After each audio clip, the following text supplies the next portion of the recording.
And so this afternoon we have two programs. The first program, we would have a presentation by someone who I'm going to introduce later. And then we're going to have a panel where we're going to talk about everything career, school. So this afternoon, it gives me great joy to introduce our main speaker. That is Dr. Donovan Griffin Blake. Dr. Griffin Blake is an accomplished educational leader, a consultant, and scholar with over 25 years of experience in STEM education, teacher preparation, and strategic program development. She currently serves as Assistant Dean of Student Affairs in the College of Pharmacy at Howard University, where she leads initiatives that strengthen student success, professional formation, and health profession pathways. A graduate of Howard University herself, Dr. Griffin Blake also holds advanced degrees from the George Washington University and Bowie State University. She has secured and managed major grant initiatives, built cross-sector partnerships, and designed high-impact programs that expand access to STEM and health careers. In addition to academic leadership, she's president of the Maryland Association of Teacher Educators and president of the Maryland chapter of the Council for Exceptional Children. She's going to tell us a little about all these titles. Through her consulting firm, she supports institutions with strategic planning, leadership development, and workforce pipeline design. Dr. Griffin Blake is a sought-after speaker known for helping organizations align purpose, performance, and opportunity. So please, this afternoon, teenagers and everyone here, mommies, daddies, let's welcome Dr. Donovan Griffin Blake.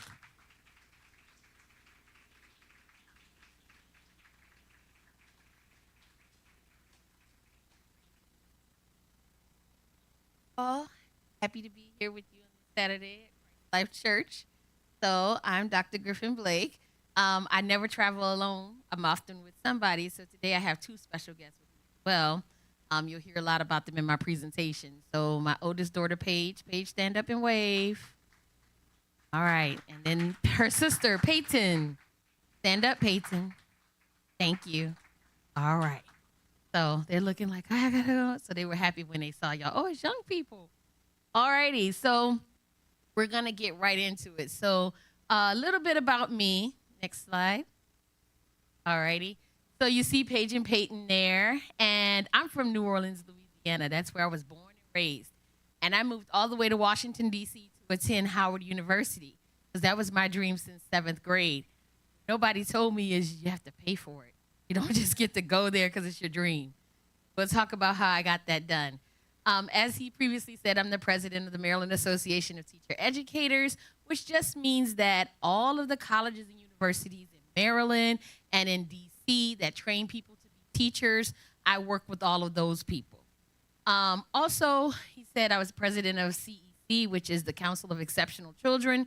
That's a special education advocacy group where we help families and schools and teachers learn how to do what's in the best interest of students with special needs. Also, holding the degrees, he went through all of those things. I just want to say on that point, I only had to pay for my degree from Howard University, okay? And I have the one from George Washington for free, and I got my doctorate degree from Bowie State for free. So I'll tell you how to do that as well. Yeah, clap that up, clap that up. Yeah, so as I shared, I'm a mom, and I've been in K-12 forever from elementary on up. So you'll see a picture of me and Paige together. She graduated from Bowie State debt-free, for free. Thank you. And I was working there, but just know that I wasn't there full-time. So it's not like because, oh, her mommy works there, she got to go there for free. No, she did that part on her own. We'll talk about that a little bit. And that's my doggy, Piper. And so you see Paige, Peyton, Piper, P cube, right? My formula. So, go back one. So a little bit more about Paige. So Paige follows directions. So I have my business. It's called Alchemy Consulting Group, and my tagline is "We have the winning formula." So there's a formula for each one of you sitting out there of how to get to where you're trying to go. You just have to follow the formula.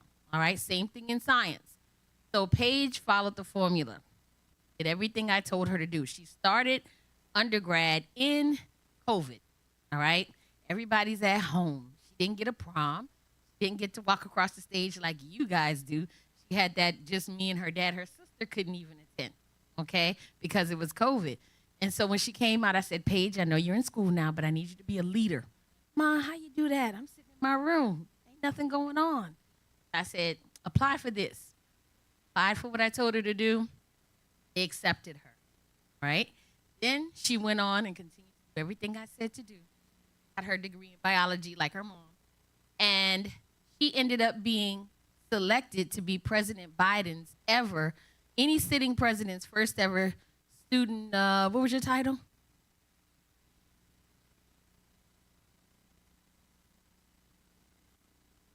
Yeah, that, what she said. All right. So what does it mean? I said, Paige, just means whatever you want it to mean. Nobody's ever done it before. She was the first one. So you see President Biden standing there with his back to you with the white hair, and right across from him, Paige, right? And mommy got to go with her. So now the tables are flipped. She's got to go with me again. And so she was the only student sitting at the table with all these college presidents, all these big time, philanthropists and rich people. And we did the whole thing, right? You see at the bottom, of course, we got to meet Kamala as well. All right. And then if you go to the next slide. Thank you. These are some of the fun things about me that I get to do hands-on pictures. You see me with some of my students who graduated from high school, some of my little ones in elementary school. You see some of the awards that I've gotten. I'm in a sorority, so some of you know about the sororities and fraternities. You know, there's only one way to go. Don't ask me questions about them sororities, right? And then, I have some activities, hands-on things. I've been all the way Broadneck High School. We do something with them every year for their science fair. And then the one on the bottom left is a group of students. We had an escape truck. We had to do some science calculations and things to get out of there before they said we were going to be locked in the truck. First time I took it seriously. Second time I was like, okay, we're just playing. And then the bottom left, I believe that every black or brown child who wants to wear a white coat should. So that was a partnership I did with the University of Maryland. It's PG Hospital. I can't remember their new name. But that's all the lead doctors who run it. All I wanted you to see, they're brown, all right? They're black. They look like you. That can be you, okay? Next slide, please. So you want to go to college. Well, don't be like me. You need to know the price tag. College costs, and it's not getting cheaper. It's going up. So how many people we have that are ninth grade? Okay. What about sixth grade? Seventh grade? No middle schoolers? Okay, we got some middle school. Anybody elementary school? Everybody else high school. All right. So college? Oh, yeah. What are you in? Okay. Young man next to you. Eighth grade. Okay. All right. Thank you. So overall, you have to have a plan if you want to go to school. And so I didn't have a plan. So that's how I ended up owing all this money because I wanted to go to Howard. And to me, it was a lot back then. Looking at the cost of Howard now, that was cheap. But my parents didn't have it. They always told me go to school, but they didn't make a plan. When I had my first child, I knew the plan to get there. When we were in high school, we had some rough patches. She was in a 4.0 student. She was in a straight A student. So that the deal was you're going to go close to home. So there's something called in-state tuition and out-of-state tuition. If you go to school in-state, it costs you a lot less than if you go to school out-of-state. So the other daughter sitting next to her, yeah, I'm coming to you. She's at Delaware State right now. She just finished her first year. She is rising, be a sophomore, all right? But she didn't want to stay close to home. I'm gonna let you live your dreams. All right. She get into debt. She gets into debt. We are paying. Okay. So she did get a partial scholarship. And basically we have to pay the rest out of pocket. The rest being mainly her room, where she's gonna live, and her board, eating. Okay. Those are things you have to do. So colleges usually say if you're gonna sleep here, you're gonna eat here. You can't say, well, I'm gonna just take the room. I don't want the food, because they go together as a package. You kind of have to, unless you get a 4-year deal, which I hope all of you do. I know you can do it because I know you got good grades. If you don't have them right now, I know you can get them, right? So overall, the cost is going up. I talked about room board. I did not talk about the cost of supplies. You need books, and those college books. So you're a biology major at Howard University. Tell me how much one of your books costs this year.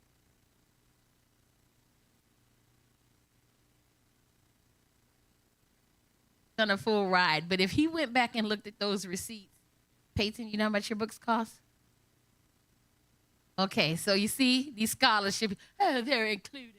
I didn't have that luxury. Back in the day, and I'm not going to tell you how long ago, but a long time ago, when I went to Howard, I remember paying over $100 for one book and use that book one semester.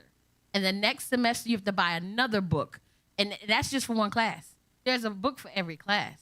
So if they were $100 back then, I don't want to know now. Now, I know y'all do a lot of e-books. We didn't have e-books. We got the real book, all right? And so you have to encounter all of that. So, yeah, when somebody tells you you get a scholarship, you say, wait, is room and board included? Is my books included? Okay? Next slide, please.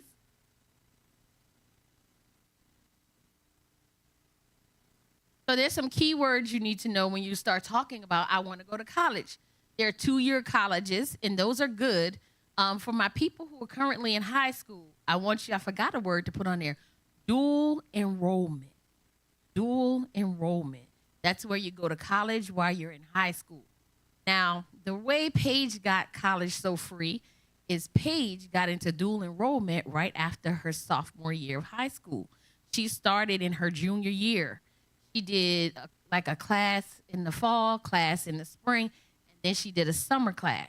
And the next year, junior year, she did it again. And then when it got to be senior year, she was 2 classes, and then 2 classes. Now, they don't let students take 2 classes. Too many people are taking advantage of that dual enrollment. So what they're doing is you can take one at a time, but everything helps. Now, Peyton did do dual enrollment. So when she entered Delaware State, they took her credits. All right? This is key, everybody, because after this, colleges will not automatically accept your credits. Now, if you go to a white school or non-HBCU, they may not accept all of your dual enrollment credits as well. Okay, which means you'd have to take those classes over and pay for them. Right? So you see the benefit of going in-state. Yes, sir.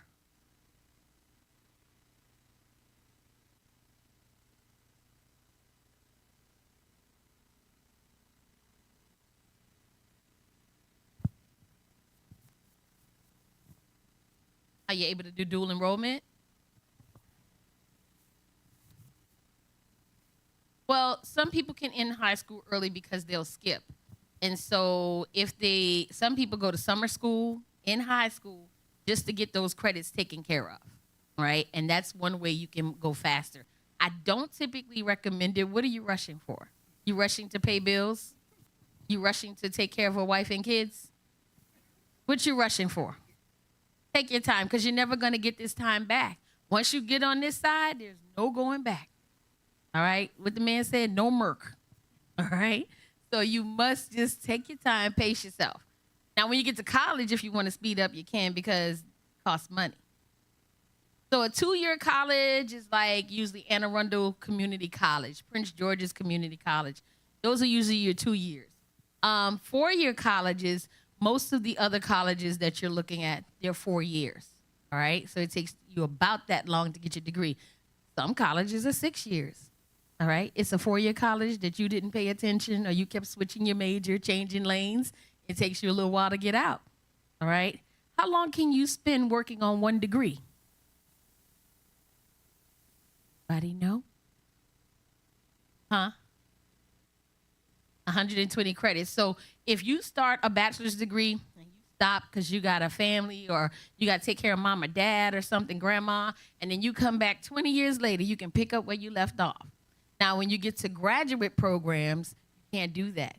Those credits start to expire. Okay, like you get about 7 years, right? So you got to have a plan, be on it. So we talked about 2-year. We talked about 4-year. College versus university. Some places are called colleges. They're usually a little smaller. Universities are a little bit larger, right? But they do the same thing. It doesn't matter which one you go to. It's not like, oh, I went to a university. You went to a college. It doesn't matter, okay? Unsubsidized loan and subsidized loans. Those are some words you need to know. That talks about the terms of your agreement. An unsubsidized loan, all right, has a different interest rate than a subsidized loan will. And I can't even tell you the interest rate because it depends on what's going on down in D.C. and they change it every couple of months on us. All right, next slide, please. All right, we talk about a public college. All right, it's Towson. You heard of Towson University? You know their old name? Towson State University. You heard me say Bowie State University, Coppin State University. Those are public colleges. So is University of Maryland, right? Now you want to get to private colleges. Let's see, there's this little school called Morgan State University. Even though they're a state university, Morgan is private, all right?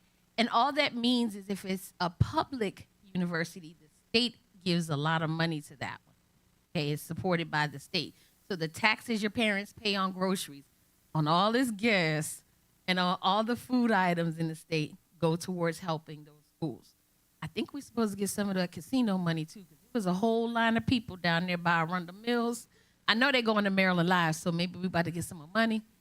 And then you have the private ones. Those are your Yale, Stanford. We don't take state funding. All of our students pay out of pocket. So you got to be prepared for those. Now, you can also go to an HBCU, all right, which is a historically black college and university. They were started just for African-American people because they could not get into the white schools. All right, they wouldn't let us in, so we started our own stuff. Well, actually, white people started them for us. And then we started, what's the oldest HBCU in the state of Maryland? Anybody know, except Paige and Peyton? No, I want the oldest one here in Maryland. Not Morgan. No, in Maryland. Not Coppin.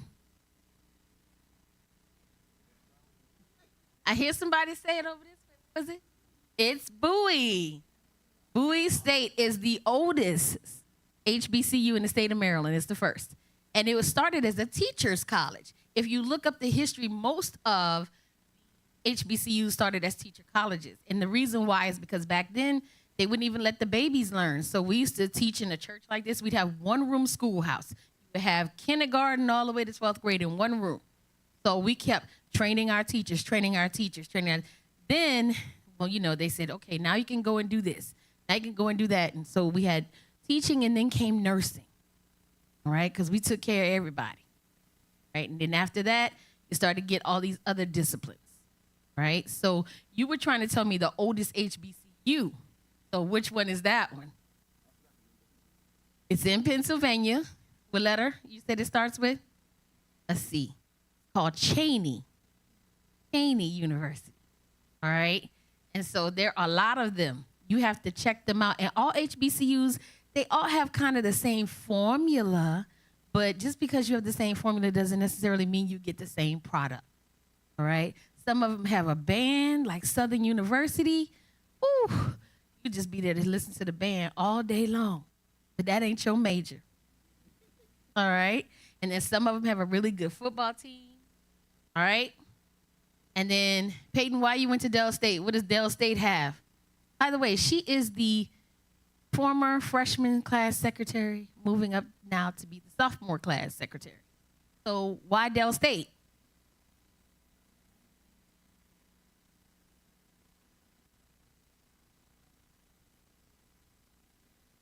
You heard that. And so, Paige, you went to Bowie State, and you're kind of proud of that. So, why Bowie State?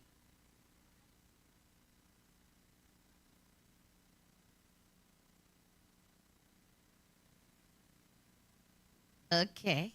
All right.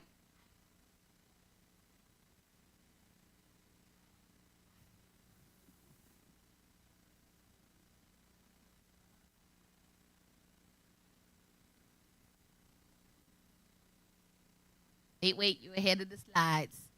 By the way, tell them how long it took you to get your degree from Bowie State University. Undergrad. 3 years. She walked that stage. But remember, it was COVID. She was in my house. Girl, you ain't doing nothing. Take 18 credits. And she was in a room, locked in there, 18 credits. Next thing you know, she said, wait, I'm going to graduate. Wait a minute. Hold up. Yeah. All right. All right. So the other one is PWI. If you want to go to a private white institution, your face looked like, girl, never could I. So, yeah, PWI is a private white institution. Some of you are going to feel more comfortable there. All right? And so it may be for you, it may not be for you. Look, I would look on Instagram to see what black students are saying about how they feel attending a PWI. Do that as part of your research. And go visit and see how they treat you. So, Peyton, I know before you picked Delaware State, you went to visit, huh? No, what's the one you went to visit at? Oh, I got to visit Princeton. Got to go visit at Princeton. That was her dream school. Ooh. And what happened at Princeton? What did your friend say she was called at Princeton? My friend, she did mock trial. We were part of mock trial together, and she got a full ride to Princeton. She brought my high school from Maryland to visit Princeton. And it wasn't a good experience. It wasn't comfortable. It very much felt like a minority and also like not an equal to some of the people who were on it. That was the first time she had heard somebody call her or in her vicinity say the N-word. Because she's from, was it hard R or soft? Oh, yeah, that incident, like, she was outside, and these groups of guys, they came, like, she got doxxed because she was very, like, adamant about protesting and standing up for injustice, because a lot of my friends are, like, aspiring lawyers, so she was protesting, and she got called the hard R, you know, she got doxxed. It was very bad. That was her experience at a PWI. But Paige, after she graduated from Bowie State, she went to a PWI to get her master's, and she'll tell you where she got it in because it's too wordy for me. And so where did you go? I went to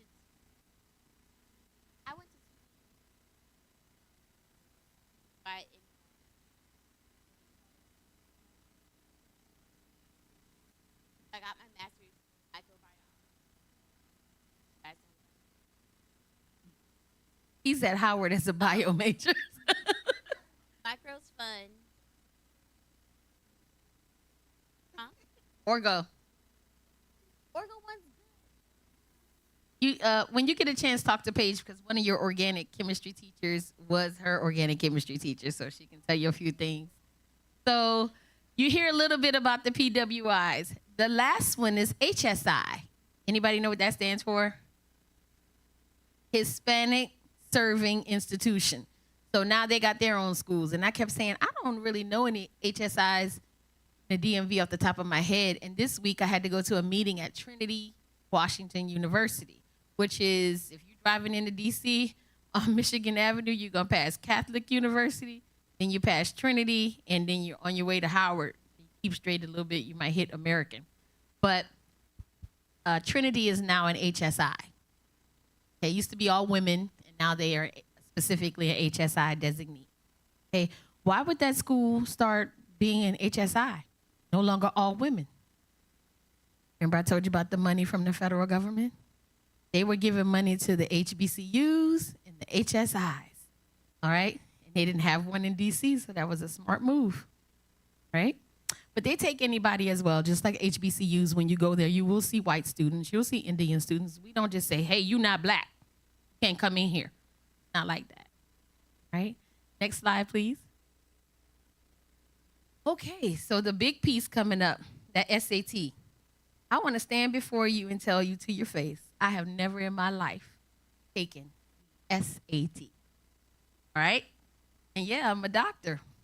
So I'm from New Orleans and down south. They don't offer, well, they didn't offer the SAT. Now they do. I could only take the ACT, and that's all they were prep us for. So back then, schools would take either test, and if they still do, and you have the option, I would also say take a look at that ACT. It was just a little, the ACT to me was mentally written the way I'm taught in school. The SAT is a little more abstract, okay? And so there's a unique way you have to study for that test. So your score matters with your SAT. Same with your ACT, but SAT is kind of like most standardized tests. They will look at your total score, which is combined with your reading, writing, and math. They also will look at your individual score, and then they can go into your subject levels. So they can look at, okay, in writing, this student wrote well on questions that were more objective than subjective.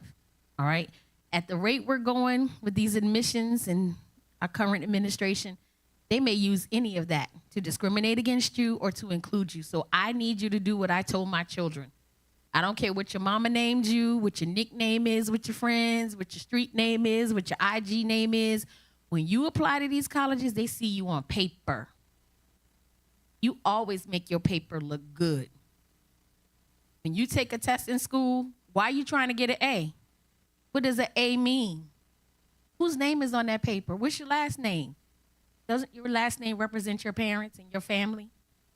You want an F or an E next to that name? You want an A or a B next to that name? That's all it was about for me. Yeah, Ma, I got this. I remember the first time I got a D. Ooh, I wasn't going home that day. All right? And it was in social studies because I ain't like that class. All right? Not that it was hard. I just ain't like it. And y'all know I'm telling the truth. None of that stuff is hard. Y'all just don't like them teachers. You don't like that class. You rather be at that lunch with your friends instead of the other lunch they put you in. All right? So I need you to focus. This SAT, it's like playing a game, but you're smart enough to win it. Focus, lock in, study. You're always going to have tests. Even when you graduate and get your degree, guess what? Have to have a test to keep your degree. Anybody in here got a career? What career you have where you haven't had to be tested? Again, if you're a hairstylist, they have to keep their license. If you're a mechanic, you have to be ASE certified. You know, what kind of job do you have where you make a salary that you don't have to be tested? So I want you to get used to it, lock in, and get ready. All right, next slide, please. So if I gave you 5 quick things that you needed to know about looking for a school, the first one is kind of know what you want to major in. We don't have time. This not like middle school and high school. You don't have time to play. You need to go into it saying, well, my dad say I would be good at this, but maybe I would like this. All right, go in there with an idea. All right, Paige was supposed to be my fashion designer, but she got science. I'm not mad. The other one, I thought she was going to be a STEMie because I got the recipe. I had the formula. She saw it work with her sister. Oh, no, she wants to be a lawyer. I don't know how to help her be a lawyer, but I'll give her whatever it takes. She asked for it. So go in there with a plan. Don't be like people say, oh, you can make your major when you're there. You're wasting your parents' money. You're wasting your money and your opportunity. Okay?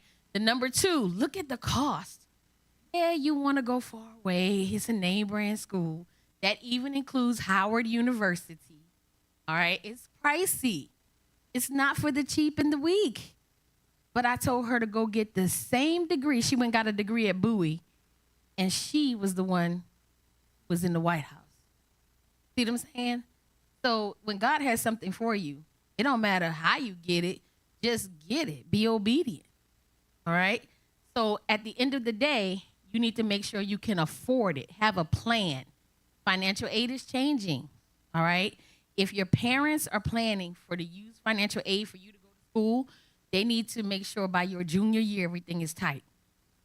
To the point that I've seen people get divorces so that their kids can be on one person's taxes and they play the game. Oh, don't look great. The white people doing it all day. All day. You need 2 different addresses to file them taxes. All right? They just doing it legally. All right. Some people, I used my grandmother's address when I was in school, and I used my grandmother's taxes. All right. So you have to make sure everything aligns and you have to be on time. I need you to make a spreadsheet. If you are a freshman, start making a list of your schools. If you are a sophomore, you already got your list of schools. So now you're going to make your list of scholarships. All right. When you get to be a junior, you starting to get ready for that SAT. And when you are a senior, you putting it all together because you've been doing the work all along. Right? So then, let's see, the third one, you want to check out the campus culture, and you guys don't even have to go visit. I lived way in Louisiana. My parents ain't had no money for no flight. So I never got to go see Howard University. And when I got there, I was like, and I almost failed my first semester. I had to take it all in. It was football games going on. They had a party over here. They had a party over there. Oh, I'm too tired to go to class, so I'm just not. Or I got there late. Back then, they used to be like, when the door closed, you can't come in. I don't know if they still do that. Do they still do that? Oh, they don't let you in when the door closed? Oh, that's so mean. But they did it. They would lock you out of class. Okay. All right, so y'all learning. All right, and so then you want to get used to that culture. You want to look it up. Y'all can go right to Instagram. Y'all have TikTok. Y'all have so much. Here's a day in the life of a student at XYZ school majoring. And you'd be like, that's me. And you can see them. Okay? Then support services. You want to make sure the school has what you need. If you have an IEP and you need extended time or you need things changed or any type of support you need, maybe you need mental health support. Maybe you have a medical condition. You want to make sure they got health care. Guess what? All schools don't offer health care. So one of Paige's friends is at Meharry getting her degree in dentistry. She's a third year, and she's concerned because third year as of next month. Maryland just took away her health insurance. The state did. Because y'all used to get free health insurance. Y'all ain't know that. Okay? Well, now, Donald Trump in office, I don't know if y'all knew, but he took away the health care for her. So now I said, all she got to do is talk to her school and get on the school health care. And she said, none. So what does that mean if you're out of state, if you're out of town? Believe it or not, Peyton's at Dell State. Dell State is about an hour and 45-minute drive away from here over the Bay Bridge. And I know because that's the only way I get over that bridge. And so Peyton texted me one morning, waited till I got all the way to Howard, unpacked my bag and set up for the day. And I happened to say, oh, I got a little message. I look, I am dying. Tell daddy to come get me. I've been throwing up 15 times. I'm like, girl, this is something you call for. You don't text nobody. Y'all generation real weird. But she'll call me for something like, Mom, should I wear the blue shoes or the black shoes? You could text me that, but she's dying and she's going to text it to me. So I call home and I said, go get her. Go get her quick. Fast as you can before rush hour. They got Peyton. She couldn't even open the door for them. And she does not have campus health care. So if she lived too far, we would have to pay. It's an extra fee. So I told you about housing. I told you about eating. Okay. There's also a health care charge if you need it, included in your tuition. But I told him, I don't want to pay that. Take that off our bill. We trying to save money over here. I said, girl, you're going to come home because she's not 23 yet, so she can stay on my insurance.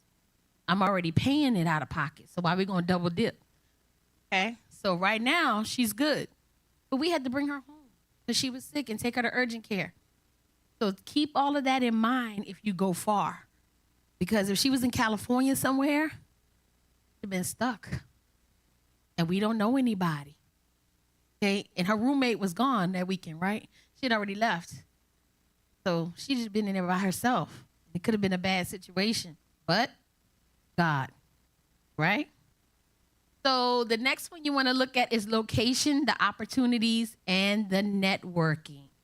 All right? So if Paige wasn't at Bowie State, I don't think the White House would have picked her because they had to fly her up here every time they needed her, and they needed her a lot. Okay? If Peyton was at Delaware State, like I just told you, it's far. So keep all of that in mind. Your parents are aging. Your grandma might get sick. You don't want to be too far away. It's like, dang, they would fly me home, but I can't get there. And then you miss your opportunity. right? But you also want to go to a school that gives you opportunities. Some of these schools, I don't ever hear their students like doing things. They probably do, but they don't advertise them well. But look at all of that. Next slide, please.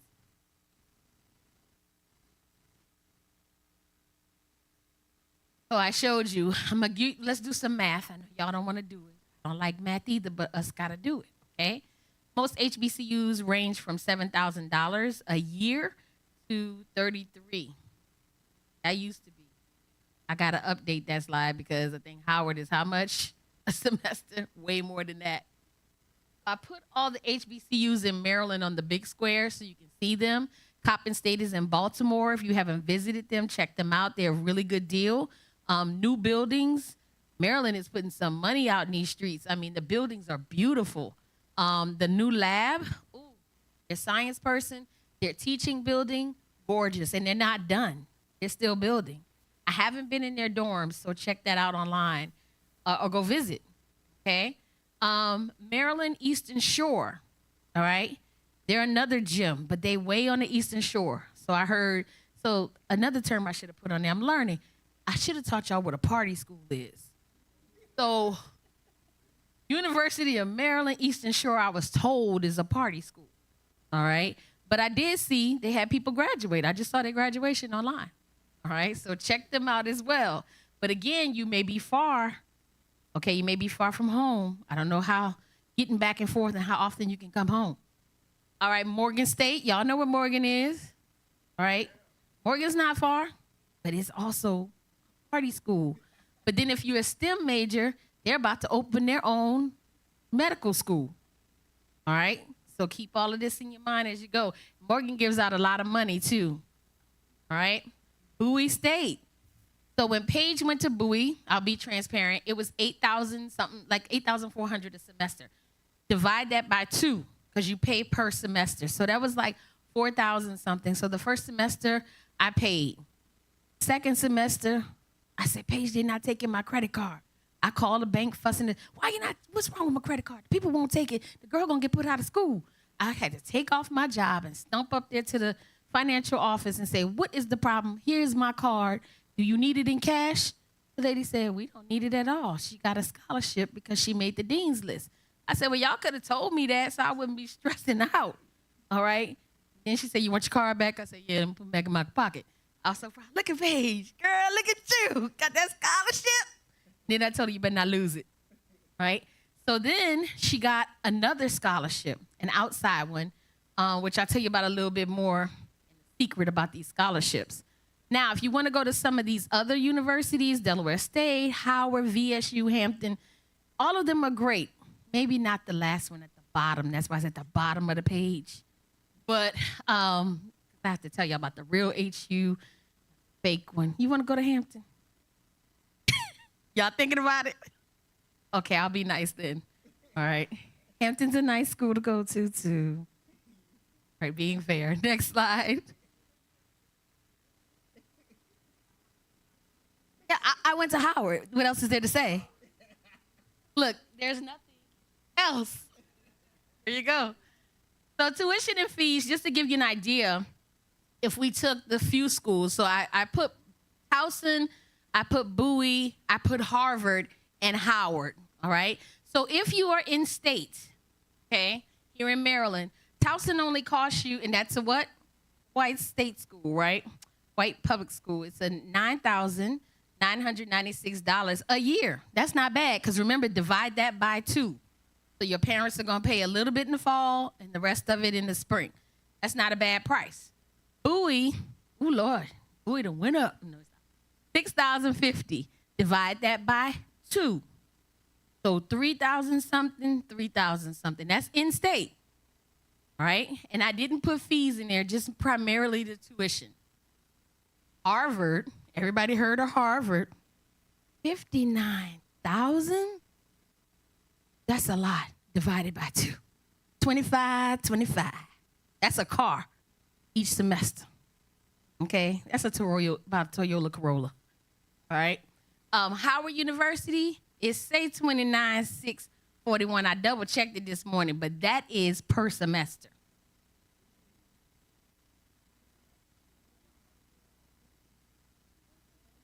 Yeah, how it ran, it said 64. It said total 64. Yeah. Yes, sir. Oh, did you hear what he said? It's easy to pay for Harvard and Howard. All you need is a scholarship. I like how you think. I like how you think. All right? And then if you're an out-of-state student going to a school in another state, you pay a higher fee. If it's the District of Columbia, because it's not a state, everybody pays one flat rate. Everybody pays the same rate. Okay? So all these things keep in mind. Next slide. Okay, so now we get into the money. All right? So you can get grants, and there used to be a lot of grants out there. You could get a grant for this, grant for that. They had all kind of stuff. But due to the new president who's in office, he took away all the grants. That's one of the first things he did. All right? So there are not as many grants. Right now, students can only get, undergrad can get unsubsidized or subsidized loan based on your parents' taxes. All right? So here's how it works. You ready? Financial aid. There's a thing called the FAFSA, FAFSA. All right? So if this is 2026, and you're getting ready to go to school, your parents need to fill out the FAFSA, and it's going to be based on what they earned in 2025. Now, they had a whole bunch of people that had jobs in 2025, but people didn't got their jobs cut. You know, a lot of people unemployed, but they don't care. They're going on what your parents had then, right? And according to Peyton, why they got to worry about what you got? I ain't got it, you know, but that's how they roll, all right? So they look at what that was then. If your parents did not do their taxes, you cannot get FAFSA. No financial aid, none, all right? So be on your parents for 4 years to pay their taxes so that y'all can get your financial aid. If you're a graduate student, there are no more grants. There used to be this one called the Graduate Student Plus Loan. If you want to go and get your master's or your doctorate, they don't have that anymore as of July 1, 2026. Okay, it goes away. Your parents can get a Parent Plus loan, but they can only do that if you're an undergraduate. So they can't use that when you're in graduate school. But you can get an unsubsidized loan for up to $50,000 each year. And the next piece of that is you have to take out private loans. Now I'm going to talk to the parents. Private loans, who they going to get the private loans from? Bank. Okay, who owns the banks? Do they look like us? Y'all see what he's trying to do. They have no choice but to go to a Chase. They have no choice but to go to a, Capital One. So he's already putting them in debt. All right? Medical school at Howard starts at $99,000 the first year. The second year goes up to $100,000. And it probably stays about that till they graduate. So look at how much debt they could be in, and they can only get up to $50,000 each year in a government loan, and the rest of it has to be in a private loan. And we don't even know what the interest rates could be. Because if I own XYZ Bank, you can't tell me what interest rate to charge them. Okay? So I just want you to see where we're going. Next part, you can get scholarships. We'll talk about some of those resources. And then there's work study. That's where you work while you're studying. So when you're out of class, you might have to go work in the cafeteria, or you may have to work in the library. We have a student at my job. She comes in. She's a fine arts major. She comes in and she does little things around the office, filing, prepping materials. Like she got some goodies for you guys in a bag, so she prepped all of that for us this week. So she does things like that. And that helps you get some income towards your tuition while they don't give you the money. You're not getting it in your pocket, okay? All right. Loans, we talked about those. And then the Parent Plus loans. And parents, if your credit not good, guess what you're not getting for your baby? A Parent Plus loan. They're going to say, you couldn't pay your mortgage 3 months ago. Remember that 2 times you paid your car note late? You're not getting it. All right? So you keep everything clean and pristine if you want to go these routes. All right? Next slide. So how do you get these scholarships she was talking about? So yes, the colleges and universities have a lot of them. I encourage you to do your research and find out how much do they have to give. All right. So right now at Bowie State, I can tell you, who's a senior? You got seniors in the house? Okay. If you wanted to be a secondary education science teacher, meaning you want to teach kids who are in 6th grade through 12th grade science, there is a grant still at Bowie. Now, the thing about it is you can't advertise these grants no more because if the government couldn't catch them all, and if you advertise it, they're going to be like, oh, we didn't get that one, swipe, and they're going to take it away. But there's a grant still at Bowie State right now that if you're a senior, you can go there and you can major in science and be a science education major, all right? And they will pay 2 years of your tuition, all right? 2 years. That includes summer classes so you can finish faster. You just have to have a plan for the first 2 years. So if you're doing dual enrollment, that takes up some of them, all right? If you go to community college and do some of them to transfer in, that'll help out, okay? But other schools have these grants sitting around, right? Peyton, what kind of scholarship are you on at Delaware State? From? Who's your benefactor? Who pays? Where's that scholarship coming from? The university? Right. So some universities, most of them have where the alumni is given to their endowment and they divvy it up. So at Howard College of Pharmacy, I'm in charge of the scholarships. So what happens is, gotta be fair. If I get $10 in, and all of y'all are my students, I'm gonna count it up and divide it by 10. Y'all will get some of it. Better than not having none of it. Might be 25 cents, but it's gonna help. All right? I'm looking for a big donor. Somebody gonna come through. All right? Your parents have jobs. Sometimes their jobs have scholarships because of the line of work they're in, and that makes you eligible. All right? Maryland, everybody here, if you go to a Maryland school, you can apply to your senators and your governor. Do you know who your governor is? Do you know who your senator is? Most of the senators have a lot of money, and nobody applies for it. Okay? There's also MD Caps. All right? MD Caps helps out a lot. Look at that. All right? But where we live, these people be begging, please let them. Please. So right now you can do your research. I live here. Here's my zip code. Who is my? And start paying attention to them so you can say, oh, in your letter when you write, I remember when you were running for office and you said X, Y, Z. All right? They're going to be like, oh, this one was listening to me. Let me give him some money. All right? A lot of times your church has money. All right? They have scholarship funds. All right? And they may help you out. Let's see, because a lot of churches give book scholarships. I know our church gives way more than that. There's online scholarships that you can just write essays for and you get stuff. Like I know Black Girl Vitamins has one for anybody who wants to be a doctor. They gave those girls good money, right? If you want to go to the school also, they have an alumni association. Check with them, they give money as well. Okay, so if you want to go to Morgan State, check out Morgan State alumni because they give a good crab feast every year in August. And you buy a ticket, the tickets are like $70. All the crabs you can eat at Martin's West, and then they give these kids these scholarships from what they raise. We buy all kind of stuff. They have vendor tables, they have prize raffles. So all that money they collect, they give back to the students. I love it. Yes, sir?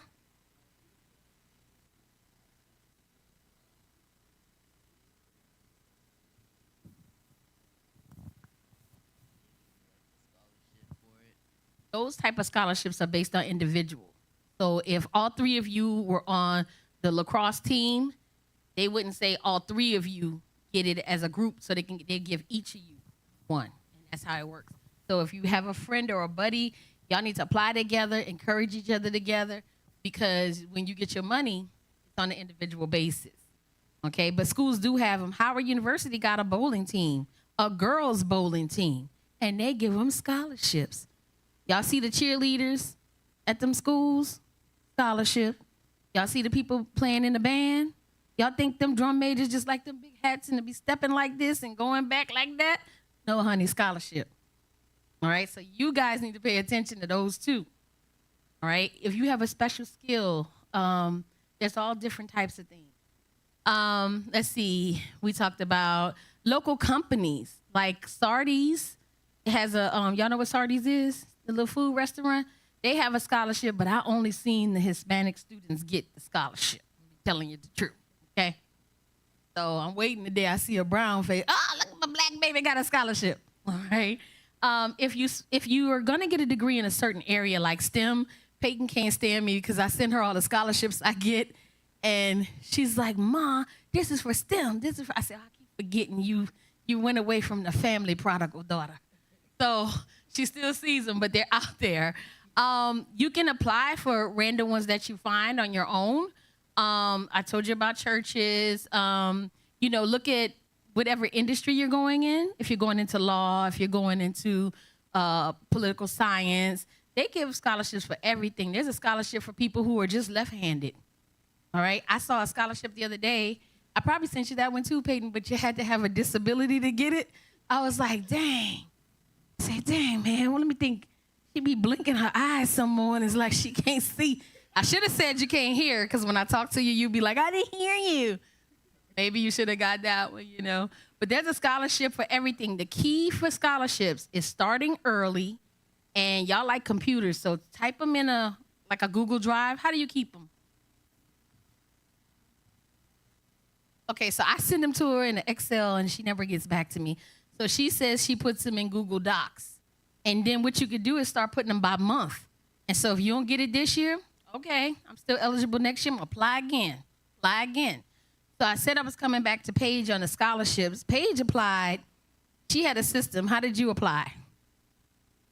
On my days off from class, because when you're in college, so I didn't have classes every day. On my days, I would spend hours. So like I got Kappa Alpha scholarship. And in the end, she got the American Heart Association scholarship. And that covered a lot. This chick had money coming back because they put all the money in your school account. And when your bill, they say, you know what, student? You had $3,000 left over because your bill is paid. Here you go, student. I was like, Paige, where you getting all this money from? Because you don't work. Oh, it's my scholarship refund check. They give them a little credit card and they just swiping and doing stuff. Be careful, because you can do that with financial aid too. When you get financial aid, they'll say you are eligible for, let's say, how much was Howard a semester? 29? Okay, so let's say they say this semester you eligible for 30. No, that's too close to 29. Let's say you're eligible for 40. And you say, yes, you have to click. They watch you now. Click yes or click no. You click no, you don't want the whole amount, and you can go in there and tell them, I only need exactly what I need. Maybe you need an extra $5,000, to play around with or something like that. But you don't want to take that whole 40, because you outside. You showing off. Everybody see you got the money. You talking about no Merc. We got Merc. All right? You got everything. But what's going to happen is when you get ready to pay it back, you have to pay it back.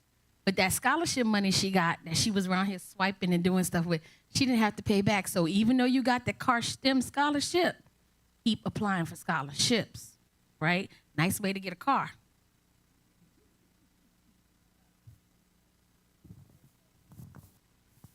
You play in a sports team like outside your school, like if you play in like a locals club or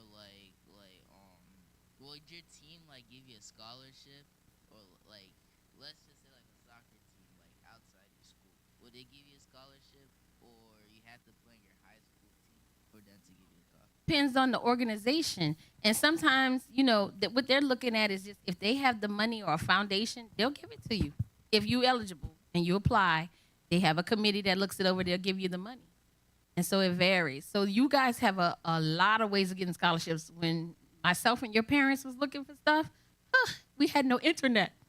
Okay, so we did not know about this stuff. We had to go to the counselor, and the counselor would be like, I don't like her blue hoodie today. I'm not giving her the information. But hi, young man, let me help you. That's what they would do. Sometimes you get it, sometimes you didn't. All right, next slide, please. So this is what I was trying to warn y'all about, college loan debt, right? I spent all day yesterday and the day before. My poor children had to hear it because the person called me in the car. I have a student almost maxed out. If they don't finish their credits by the end of this summer, they will not be able to get their degree. But they're telling me they can't do their credits this summer because they need financial aid. They have maxed out, right? So remember I told you I went to Bowie for free, got that doctorate. I went to GW for free, got the master's, but I had to pay Howard. Y'all, I went to Howard back in 19, and Paige had graduated college, and I still hadn't paid back my loans. When you don't pay back the loans, it's okay. They just add interest. So what I mean is if I borrowed $10 from the government to go to college, by the time they was looking at me, man, they wanted like $67,000. I was like, you gave me 10. You know, they was like, well, you ain't pay it. So when she was working with Joe Biden, one of the things that the Biden-Harris administration did was they worked on loan forgiveness. So I applied. It was the worst, craziest process. You apply, you fill it in, you send it. You don't know if you did it right, if you did it wrong. I just kept pressing send, and then I ain't hear nothing. Then I applied again a few months later. I said, I ain't hearing nothing. I said, man, they gonna have to take it out of my grave because I ain't gonna pay them loans, all right? Next thing you know, one day, I get an email, your loans paid off. What? You know, black people. I took a screenshot. I sent it to 4 other people. I put it on Instagram so everybody else could see it before they changed it. I went and checked my balance. I never logged in that thing to see what I owed before. My balance was 0. Took a screenshot of that. I put it on there. I downloaded it. So a lot of people got the loan forgiveness. So pay attention to what you owe. I don't want you to be like me, all right? Because there are jobs that you might want to get in the government. So you heard him say when he introduced me, I have my own business. And I got a contract, and they were paying me basically $100 an hour. I was enjoying that contract, all right? Because I didn't have to do much. But guess what? Lose the contract because your credit is not good, because you have loan debt, all right? And that will impact you getting a house, getting a car, all right? Now, I don't know about y'all. When you meet somebody, before you want to get with them, you better find out what their credit looking like. We done took you down, God trying to bless you over here, and you going down the wrong way. That's called being unequally yoked, okay? That's what you don't want to do. I ain't saying you're a gold digger, but you don't want to mess with no broke. Okay. So, just saying. I'm just saying. Next slide, please. So I want you guys to take a screenshot of this because I gave you a quick little list for your junior year and your senior year, things you should be doing. I expect to see everybody applying to schools. Now, I know the big thing these days is to say, I got into this school, I got into that school. But what you're doing when you're applying to all these schools just for a social media brag is you're blocking your friends sitting next to you, okay? So if Bowie only got so much money to give, they're going to give you what they think you're worth. If they think you're worth a full scholarship and you just playing with them, you never had any intentions of going anyway because you want to go to a better school, you're stopping the student next to you who could have used that scholarship. They'll say, we don't have no more money because they think you coming, all right? So when you make your decision, wherever you're going to go, I support you. All I ask is that you write back to the schools with an S, because I know y'all going to get into more than one. Write back to the schools you're not going to go to and say, hi, thank you so much. I really, was interested. But at this time, you don't even have to say where you're going. Just say, I'm going to another school, and I just wanted to let you know. You want to know why? Because you might have to circle back and go there for a master's or whatever. And you don't want it. You don't know what they put in the computer system with your name on it. All right, next slide. Oh, go ahead. Wait. She want to take a picture of that one.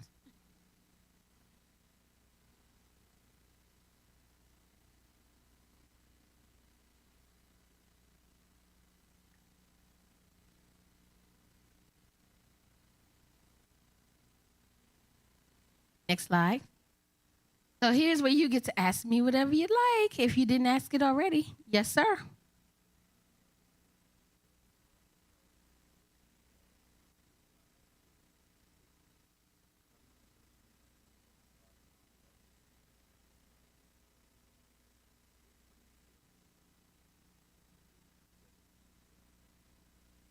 Well, even if they do that at Howard, and so that's one of the things when you guys see people on the news at Howard saying, "Hey, this happened." I told you earlier I give scholarships to students. I just had that happen, and a young lady almost didn't get to graduate.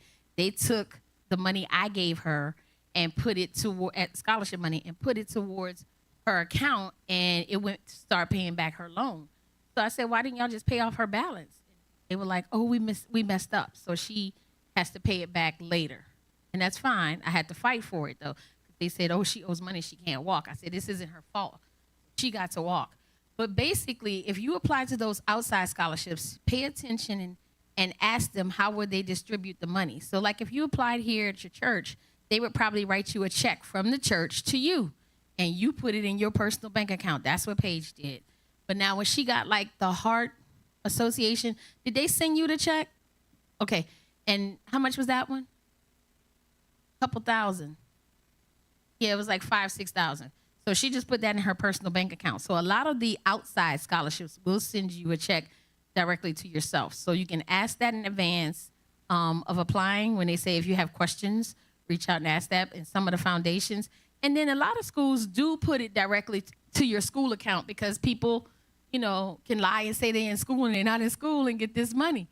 So, but a lot of the other schools, especially Maryland schools, they don't do it that way. They will give it right back to you.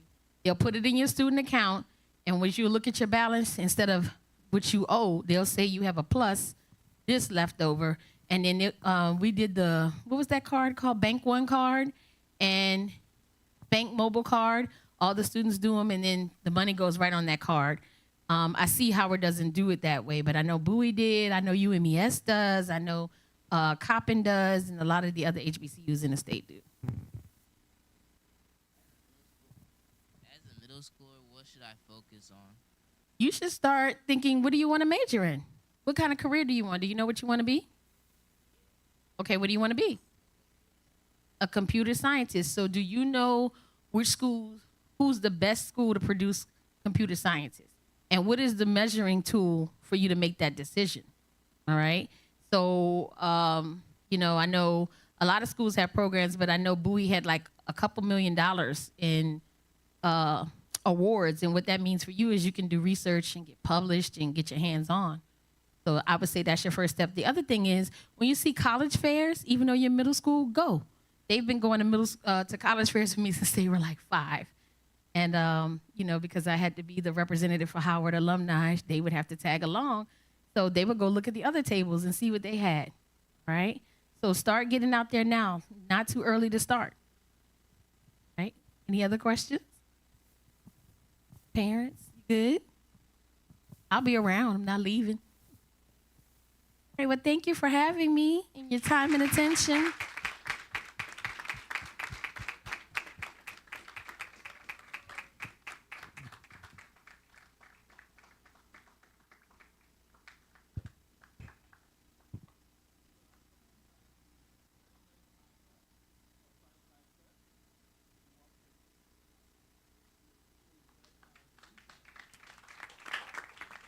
Can we give it up again once more for? I want to personally wish I was going to school now. I can get all the scholarships. Please, don't take this. I often say this. Some of the things that we know it or we knew it 20 done, especially for people that look like us. So if I were you, all those slides, beg her to give it to us. Or you left it with us. So we're really, really grateful.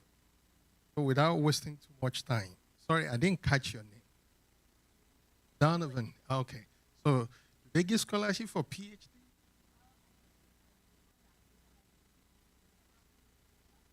Okay, so maybe I'll be calling you. Hallelujah.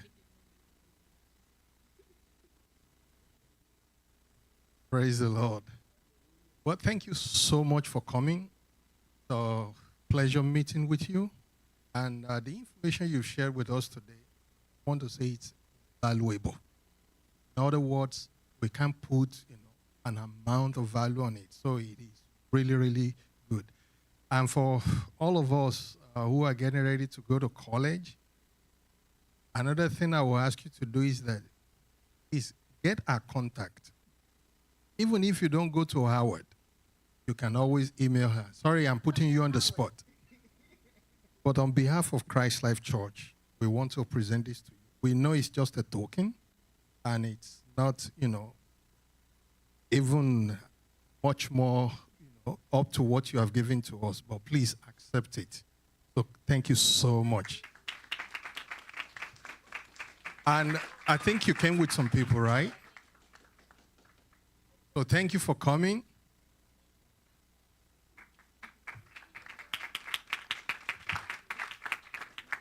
Thank you very much. So moving quickly, we will start the panel. So we have several people in our midst, and I'm going to ask some of the teenagers to help me arrange the chairs in front here. So I'm going to be... So again, Dr. Griffin Blake, thank you very much. Thank you very much. So we're moving on to the panel, and this panel, I have a group of professionals here who will be talking to us. I'm glad the parents are here too, and this is a time for us to talk and ask questions. So the first panel discussant I'm going to call, take them face.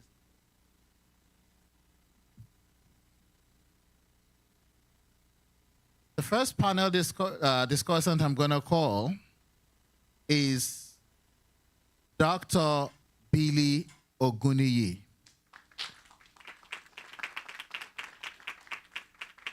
Billy Oguniyi received a bachelor's in nursing degree from Towson University in 2016 and completed a doctorate in nursing degree from University of Maryland, Baltimore. She started her career in the NICU for the first 3 years, then ventured into general pediatric nursing for another 3 years. After earning a DNP degree, she has worked in a pediatric primary care setting as a pediatric nurse practitioner. Please join me in welcoming Dr. Oguniyi. The next discussant is someone I'm very proud of. He knows himself, and I think he's blushing now. Timmy Lano, Morgan State alum with a bachelor's in civil engineering. Wanted to do physical therapy as a kid, but his parents and uncle saw that he was good at math and suggested civil engineering. From school, he started internships with cost estimation and project scheduling, then moved into workforce as a field engineer with different construction contractors. Now he is working as an assistant project manager in DC. Learned to love what he does and the craziness it brings on any day. Welcome, Timmy. Our third discussant is honored to serve our community as a caring and trusted dentist. Born in Nigeria and raised in Maryland, she brings a rich cultural perspective to her practice. She began her academic journey at UMBC and earned a doctorate from the University of Maryland School of Dentistry. After completing her dental education, she further refined her expertise through a general practice residency at Montefiore Medical Center in Bronx, New York. Dr. Lana Ojo is passionate about providing personalized, high-quality dental care in a warm and welcoming environment. She believes in building meaningful connections with her patients, helping them achieve healthy, confident smiles while feeling comfortable and cared for every step of the way. When she's not in the office, Dr. Lana Ojo enjoys spending time with her family, especially her niece and nephew, who bring endless joy to her life. She's also an enthusiastic traveler, always eager to explore new destinations and embrace the thrill of new adventures. Welcome, Dr. Busayo Lana Ojo. And I must also say that she had to be here today because my daughter wants to study dentistry. So she said, you must make sure you bring her. I'm going to learn a lot about teeth. Welcome. Our next one And you need to listen to this, and the parents too. If you love earning money, this is the guy to talk to. He doesn't look it, but trust me, he's loaded. Grounded in his faith and driven by a calling to serve, Kayode holds a Bachelor of Science in Nursing with honors from Trinity Washington University and a Master's in Technology Management from Georgetown University. He built his clinical foundation over nearly 11 years at Kaiser Permanente, where he served as both a staff nurse and care program manager before stepping fully into the entrepreneurial path God has prepared for him. In 2016, by God's grace, he co-founded Community Angels Nursing Services, a private duty nursing agency serving pediatric and senior populations across Maryland. In 2020, he launched Diamond Home Health Care Incorporated, a skilled home health agency based in Fairfax, Virginia. He now leads both organizations alongside his wife, a partnership he credits as both a divine blessing and a shared mission, while simultaneously developing a comprehensive integrated healthcare clinic and expanding into government contracting. Together, they are building towards a unified platform company that brings multiple services and communities under one God-centered vision. His message to the next generation: don't just get a job in an industry, learn from it, and build something that glorifies God and outlasts you. Please join me in welcoming Kayode Ogunshiakan, healthcare executive and entrepreneur.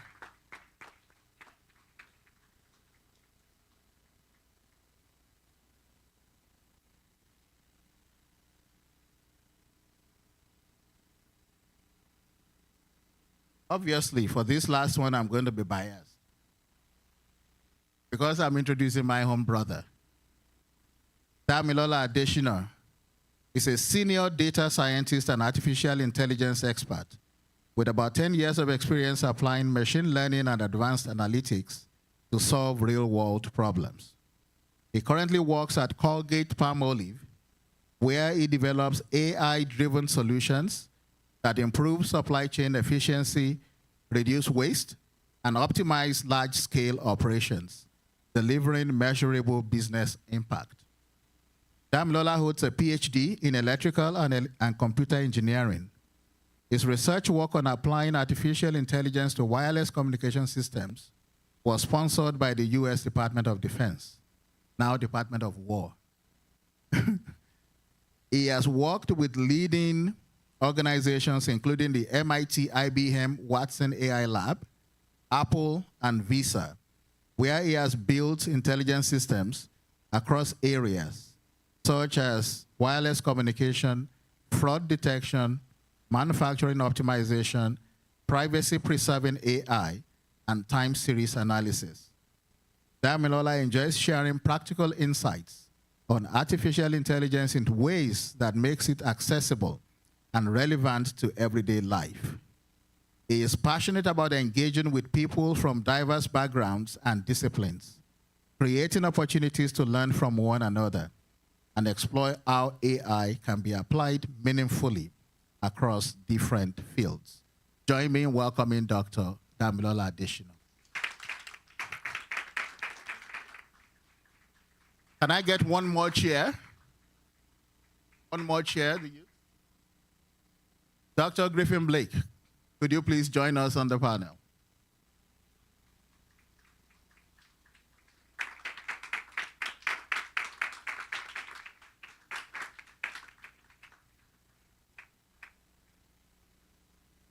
So this is where everybody gets to ask questions and stuff, but I'm going to kickstart this by asking, I have introduced all of you guys. So maybe I should start with the first question. So I have a list of 10 questions. Start us up. And anyone from the panel can please jump in and answer the question based on your perspective. In light of the current state of higher education in the United States, what should students and families consider when deciding whether college is the right path, and how should they choose a school? I know that Dr. Griffin Blake touched upon that, but if you have specific insight in your different fields, please chime in. Pretty much, how should students think about prestige versus fit? Who fit versus the prestige? Everybody wants to go to Ivy League. So in your experience, what do you think? Anyone, please, feel free to jump in.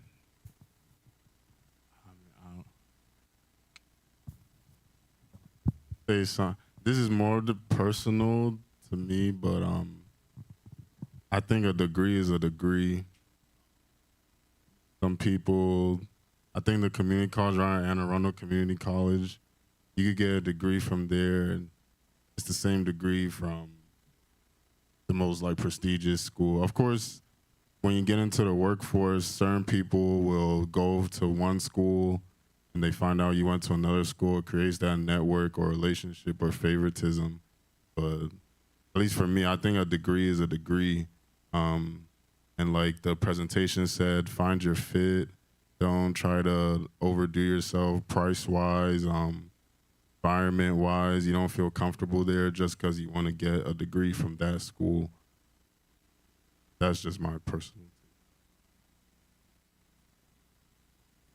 I just wanted to chime in that in nursing, it's a great example of the skills are universal. So whether you're taking the route where you're going to community college, getting your nursing degree, or you're going to a four-year college and getting your nursing degree, it's a very specialized, you're getting trained for the job. And that's one of the only few fields where undergrad, they're actually training you and you come out and you're going from being a broke student to making good money. And where you go doesn't dictate the type of nurse you're gonna be, doesn't dictate the type of care you're gonna give. And I think if you are so advantaged to have maybe parents who brought you up with a strict plan, because I'm telling you, some people have the formula. Put them in Kumon, put them in piano classes, put them in these clubhouses, put them in places of influence and politics, and be friends with these people. Some people have that formula, and they put their kids in these spaces to prepare them to go to an Ivy League school. If that's what your parents have been working for you and they have the financial means, that's a whole different conversation. Most of us don't have that, and we have to work on our own, like hard work and merit. So what I would say is save your money and essentially save your money. Don't go into debt. You don't want to be an adult paying $700-800 a month of your hard-earned money on interest, not even on the principal. So, yeah, yep, I know, because yep. And with nursing, it's such a great field where you can go to different job opportunities that may be able to help you clear some of that debt. So, but don't look at just the prestige of a school, because you're going to come out with for example, nursing, I'm speaking on nursing, a nursing degree that when you then go on to practice, it does not really dictate the type of nurse you will be or the opportunities you will get. Thank you very much. Any other feedback? I'll say, especially people who want to go on to get higher education, this is something I was talking with one of my colleagues. His son is interested in going to dental school, but he's just now getting into college, and he was considering between College Park, which is in state, and UNC Chapel Hill, which is out of state. But basically his dad was like he said, a degree is a degree. And this, in the grand scheme of things, your undergraduate degree is not really going to matter as much as your dental degree or what your post-grad degree is going to be. And even in that regard, you don't have to go to all these super expensive NYU dental school in order for you to get that same dental degree as well. one thing they told us in dental school was the number one student that graduated from dental school is a dentist, and the number 74th student that graduated in the class also, guess what, has the same dental degree. So it's really about what you can grasp from your time in that school, which is really what you personally make of it. Yes, your environment will help out in that realm, but if you're not going to do the work and put in the work yourself, then you're just going to get the same thing from wherever you go as well. Thank you very much. Go to the next question. College admissions can feel overwhelming. What practical advice would you give today to prepare strong applications and stand out?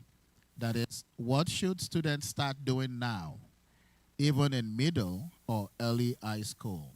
And we also have in the audience some of us who are currently undergrads and who want to go to graduate school. So please, or we have parents here also who are thinking about a career change. So put all this into perspective as you answer. Start as the missions person on the panel. So looking at your GPA, I mean, I bring people in who already have degrees. And so we also have some students who are high school that come into to Howard. And while they're at Howard, they apply to become a part of our pharmacy program. You can do that. I forgot to mention that in my presentation. So look at those programs that let you piggyback. They're called piggyback programs.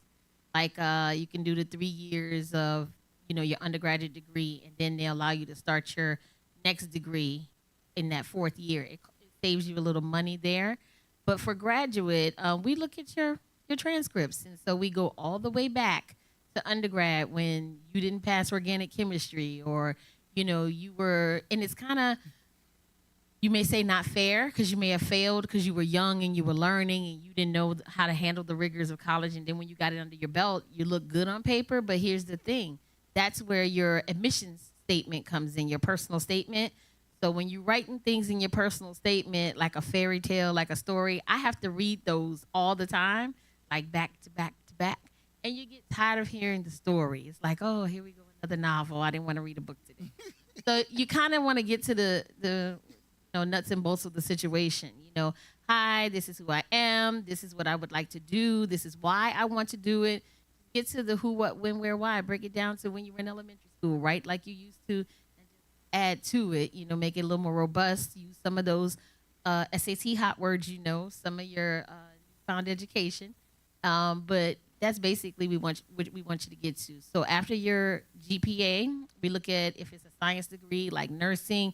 They're going to go in and they're going to calculate your science GPA versus your regular GPA. And then we also do look at how many times did it take you to get to that science GPA. And so everything counts and matters. Remember what I told you? We look at you on paper first. We see you on paper before we ever see you. And we judge you on paper before we ever see you. So make it look good. If you ever need help, don't hesitate to reach out. You'll have my contact.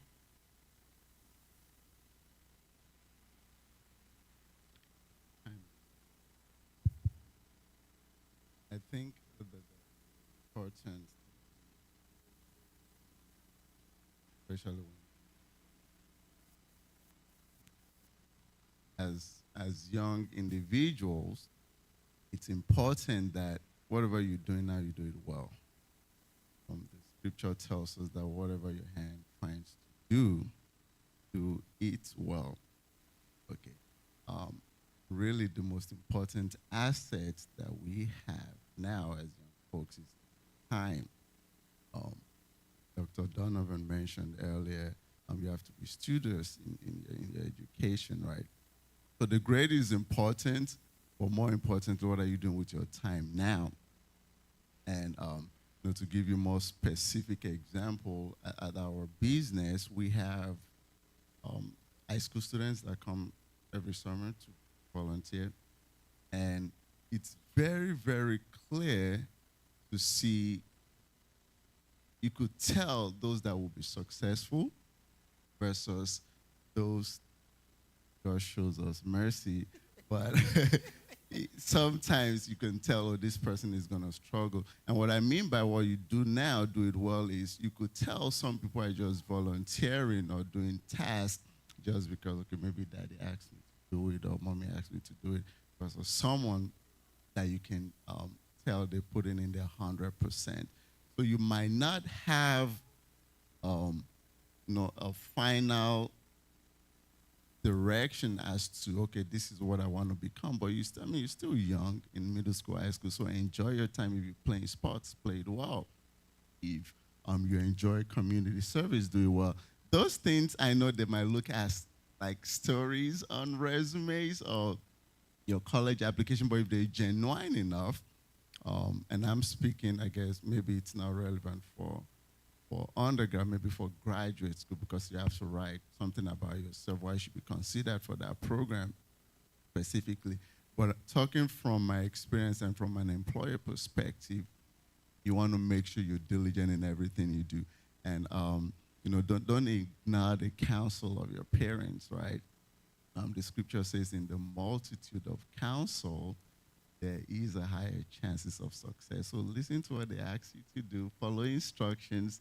Dr. Donovan mentioned how, she was able to guide her children on a successful path, right? So listen to counsel, take that advice, and then apply those things. And, God shows us direction where we need to go. That's why we also need to commit our ways into his hands. Once you have a clear path and you always commit, your plans into God, and things just fall in place. And so don't worry about trying to figure it out now. It's going to happen, but listen to advice, which is why I believe this panel has been organized to benefit everybody. Thank you. Thank you very much. Any? Yeah, I think something fundamental that he tried to point out actually is that whatever your hands find to do it well. And that means that if you are doing something, no matter what it is, can you go above and beyond? Can you be seen as that person that knows how to do it?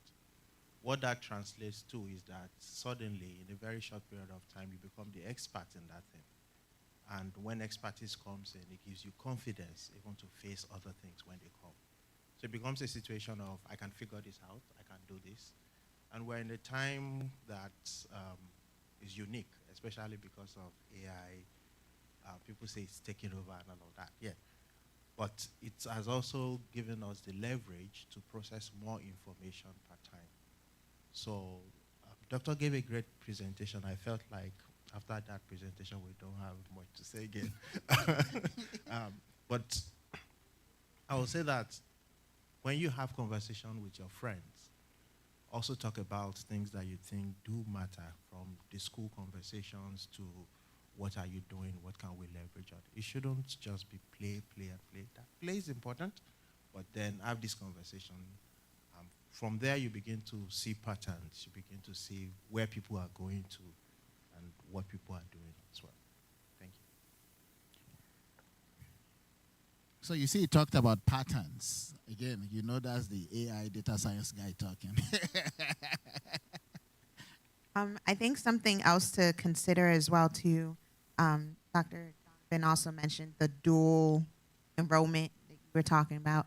I think AP classes are also something to consider as well, especially for people going into undergrad.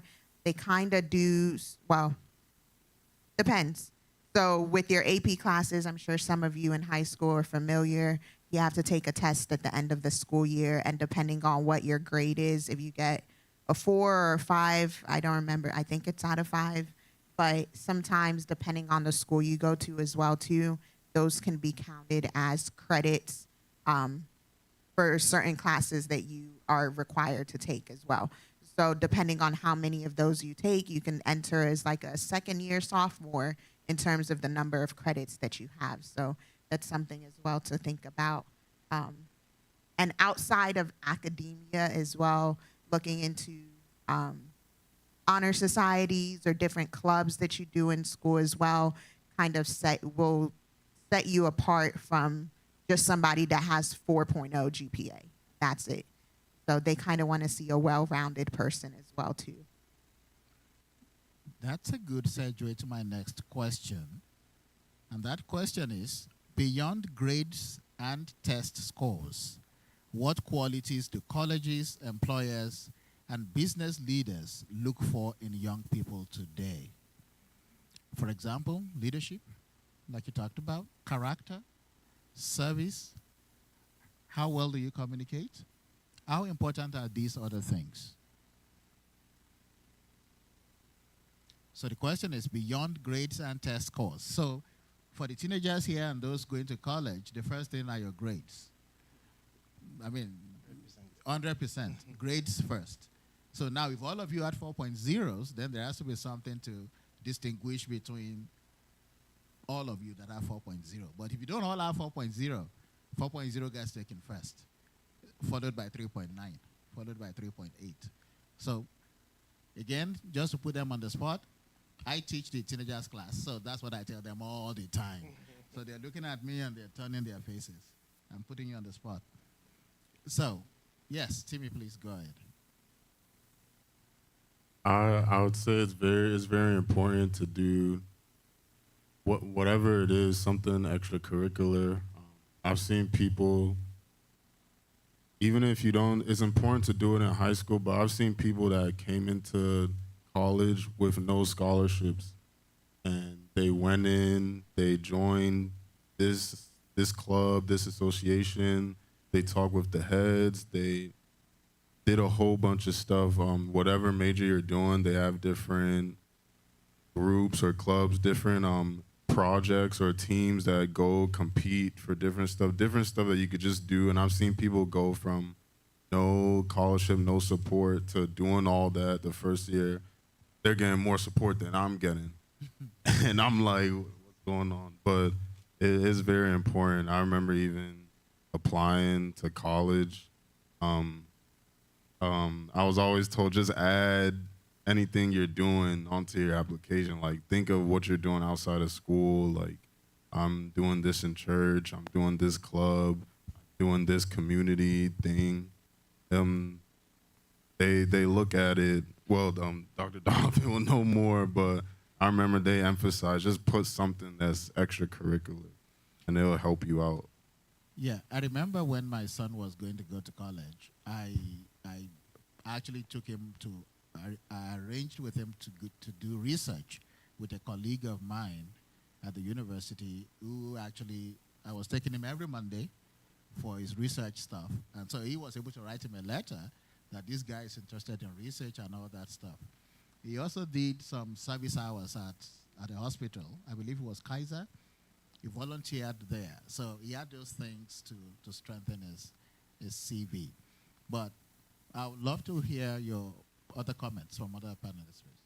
I want to add that, you all have parents, you have a community, you have a church family. They've poured a lot into you. And so they expect fruit from you. So the way you carry yourself matters. And by that, at the end, remember I said, if you don't go to that school, at least write back to say, hey, I'm going to go somewhere else. Thank you for the opportunity. So they can move on to another student. That's just courtesy. But if you could just be respectful and courteous to everybody you encounter, because you never know who you're going to need. All right? I wasn't always the assistant dean at Howard. I wasn't always working at Bowie. Paige wasn't always with the White House.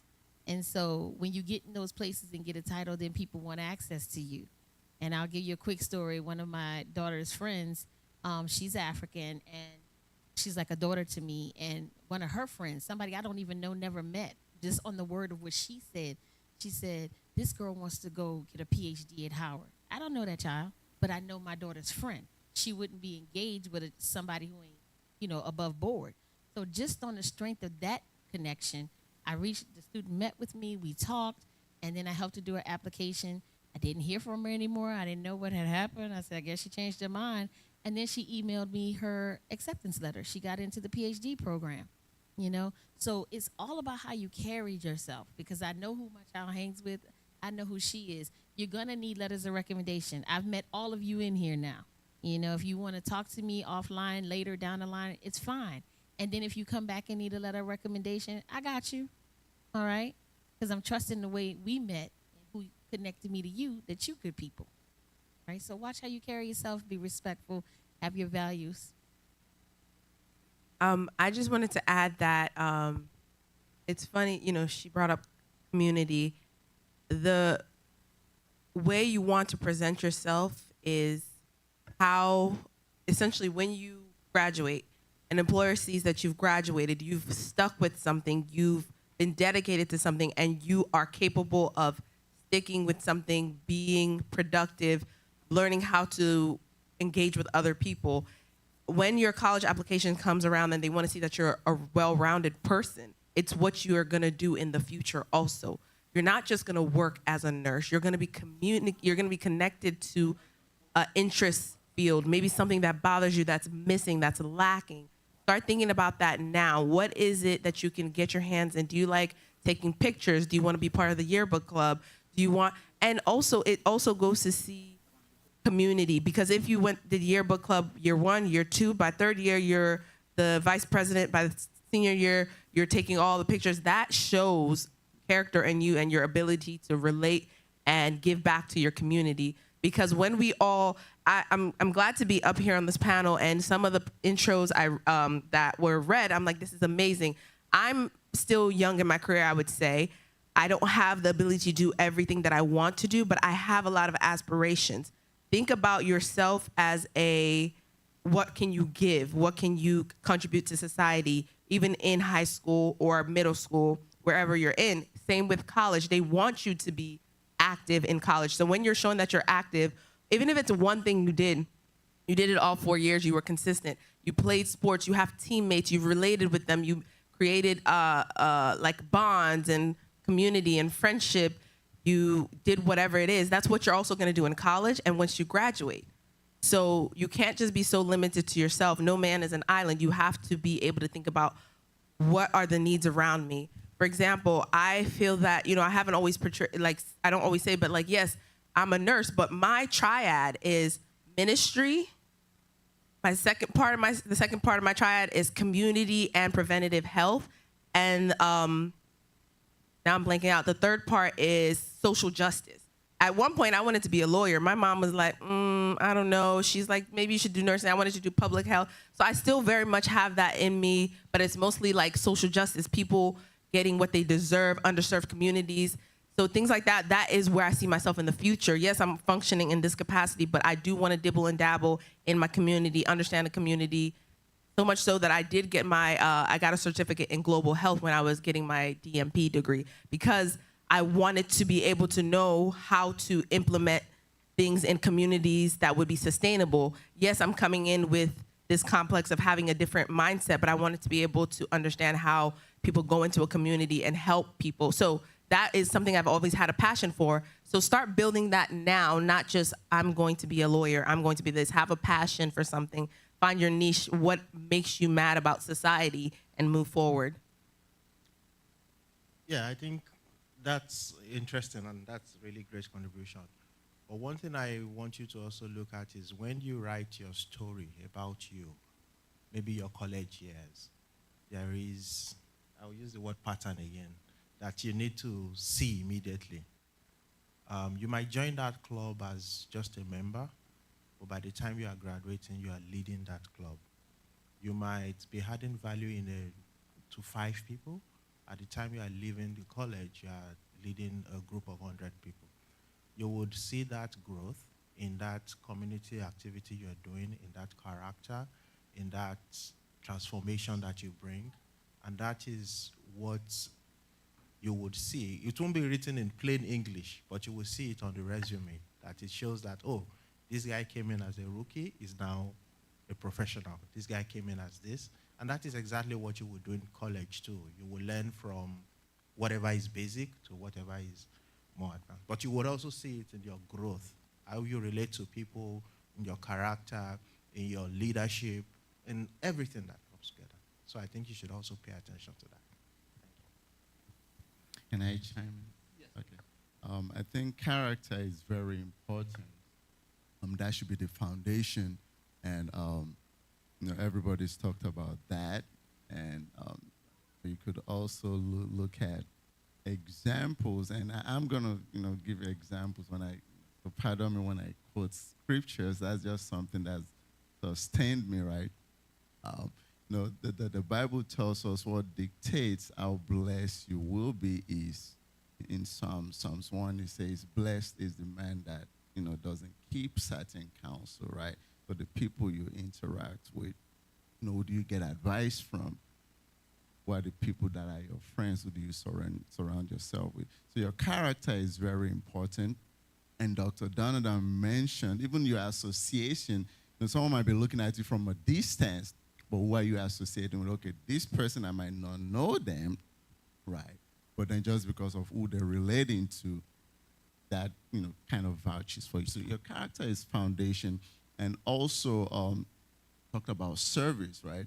What are you doing right now? Are you serving in a community, even in church? What are you doing as a young adult, right?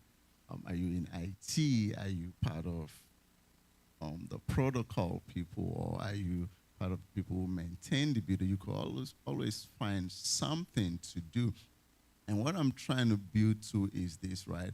All of these little foundation determine the person you're going to be in the future. So the best leaders are the best servants, right? So your character, being able to serve well. I don't know if any of you have summer jobs. You're not at that age yet.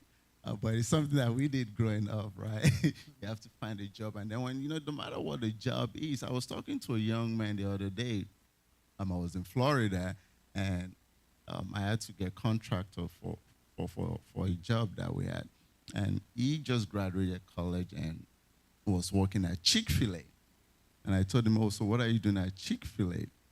You're a graduate, right?" And he said, "Oh, he's there as a manager." Okay, now what are your goals? And just to think about his thought process, well, he wants to be able to influence younger people because he felt it was necessary. But then he was doing so well that he's been promoted in the job, or he didn't start as a manager. And eventually his goal is to be a franchise owner. So that path is there in terms of service. So being able to manage your time, manage the little activities and things that you do, to Dr. Damala's point, helps you build those soft skills, even in your communication with people. I think service is the best industry that you could, even if you don't know what you want to do in the future, right? But just serving in whatever capacity you're able to relate with people, you understand how to escalate or de-escalate, whatever the situation might be. So all of those things build you to becoming a good leader, because that's the end goal, right? Being a good leader and being successful at what you do. So that's how we approach it. Thank you very much. Thank you very much. In the interest of our time, I'm going to merge the next two questions together.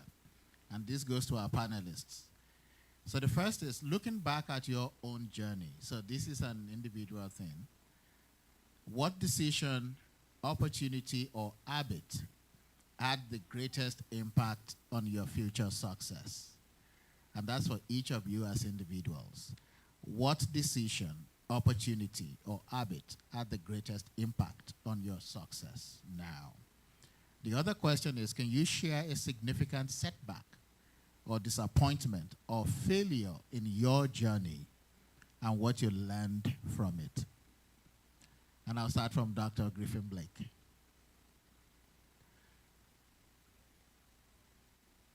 Your word, pattern. Your patterns become your habits. So my habit that got me through school, I have to be honest with you, is prayer. So if you go to an HBCU, you better know Jesus.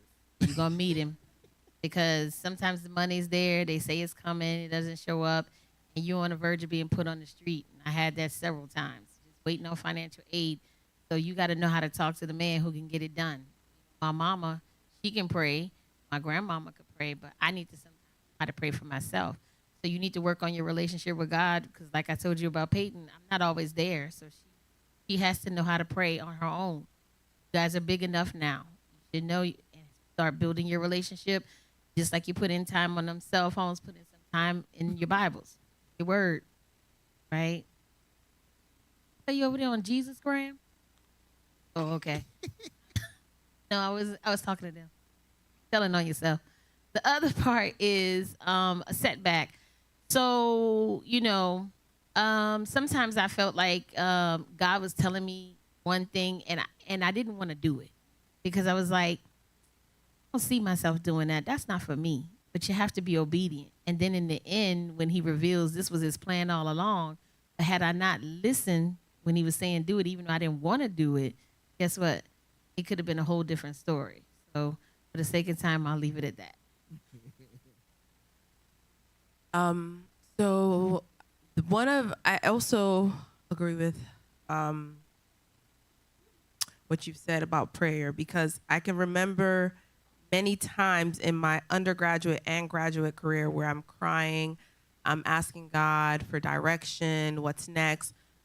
Getting acceptance into nursing school at Towson was challenging. They said they would have over 400. This was back in 2014.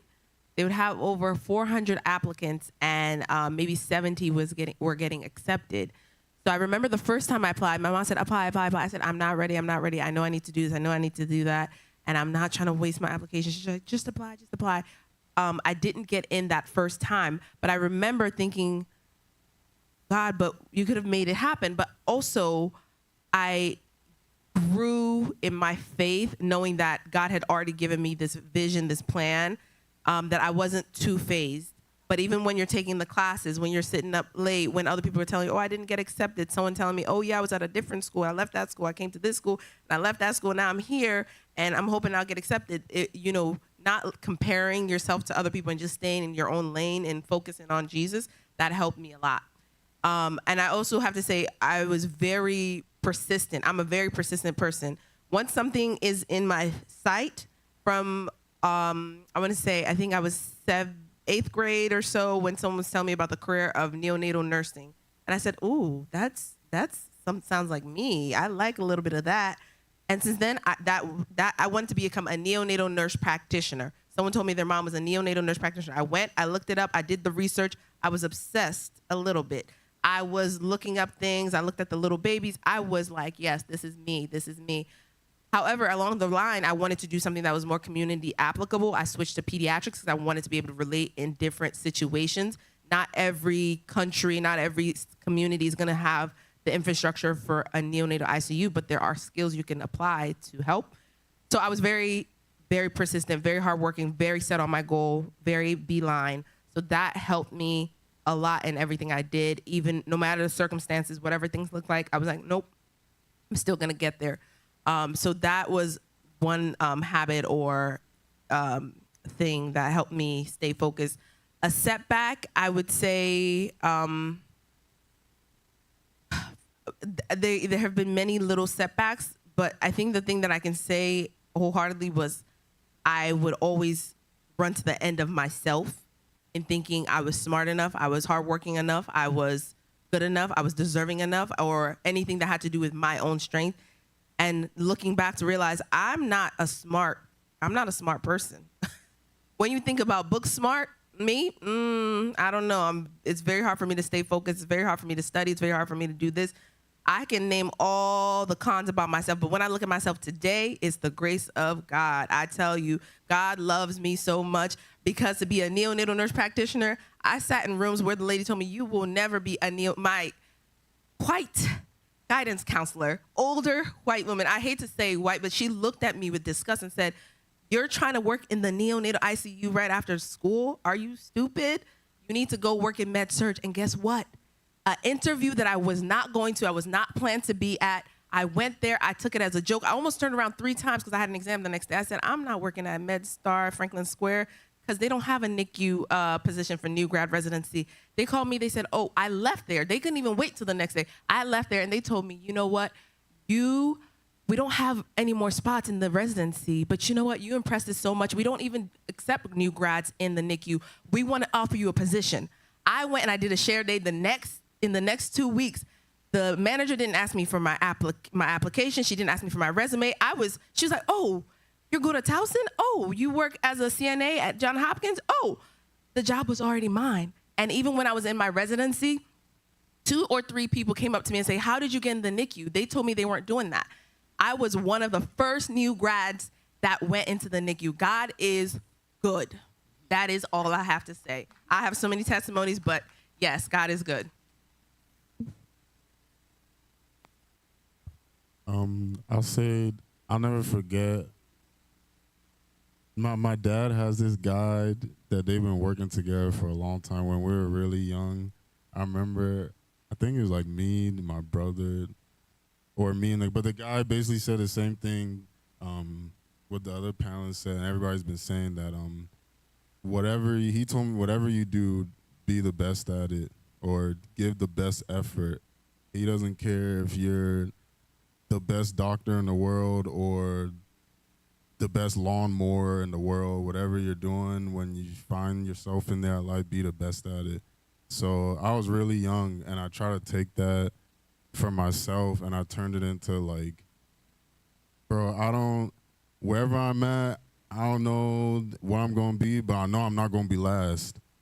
So like, I took that like through school, through like sports, through everything, working, and I even try to do it today. And I used it. I mean, it got me through some classes that I didn't think I was good enough for. That even goes to my setbacks. I remember, this is another thing, like when you get into freshman year at college, please, you're going to want to not focus on your grades. Please focus on your grades. I was an engineering major, and my earliest class was at like 7:30 in the morning, and it was nutrition. I never went to that class. And I worked myself through it, and I got a C. And I did really good in my other classes, but that one C, like if you mess up your first year, you're playing catch up for the rest of your college year, and it's so hard to catch up in school. Like what C does to your GPA in high school is like in college a C does what like a F will do. Like it brings you, and you're playing catch up. And I remember that, and another class that did me a setback. It was some part engineering, hydraulics and like water engineering. I hated it so much. I told myself that I have no idea what this topic is, and I don't know how to pass it. But that was a setback for me because like I was set in that mindset that like I'm not gonna pass this class, and I failed it, and I didn't know what to do. Like, cause I was like, if I fail it, let me just withdraw from it so it doesn't affect my GPA and then retake it. But even when I did that, I was like, I do not know how I'm going to pass this class. And I was stuck in that mindset, and it put me at a setback. But like they said, like through college, you got to find people that took classes before you, take advice, find books that people already took the class and they just want to give you the book. Find people that took that teacher already. Just find ways that get you out of that mindset of, bro, I don't know how to pass this class and I'm not going to pass it. And the decision that I made of like, I don't know, I might not be the best, but I know I'm not going to be last, helped me get through that class and help me just like find different people and force myself into like, I hate studying.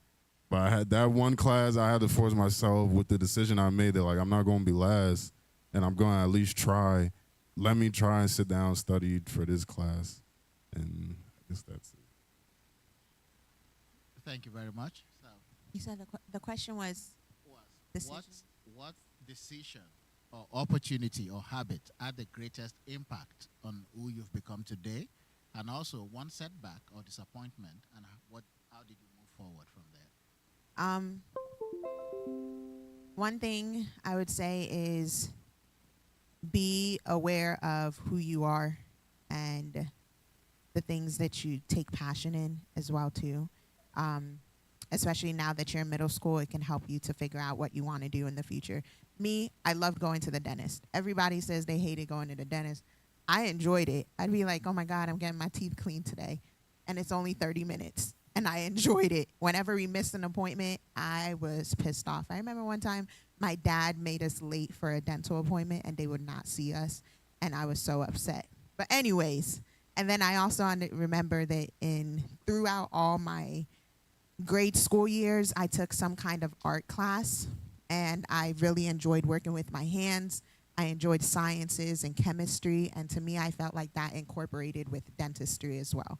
So knowing if there's a certain class or something like that that you really like as well can help you determine or kind of guide you into the path that you want to go. Because a lot of, like Dr. Donovan said, there's a lot of people that go into school and they're like, I'm undecided major. And you are spending 4, 5, 5, 6 years in school and all this money because you changed your major 3, 4 times. So don't let that be you. Secondly, I would say I would also agree about prayer. When I was finishing up my undergraduate year and I was going to dental school, we have to take a dental admissions test.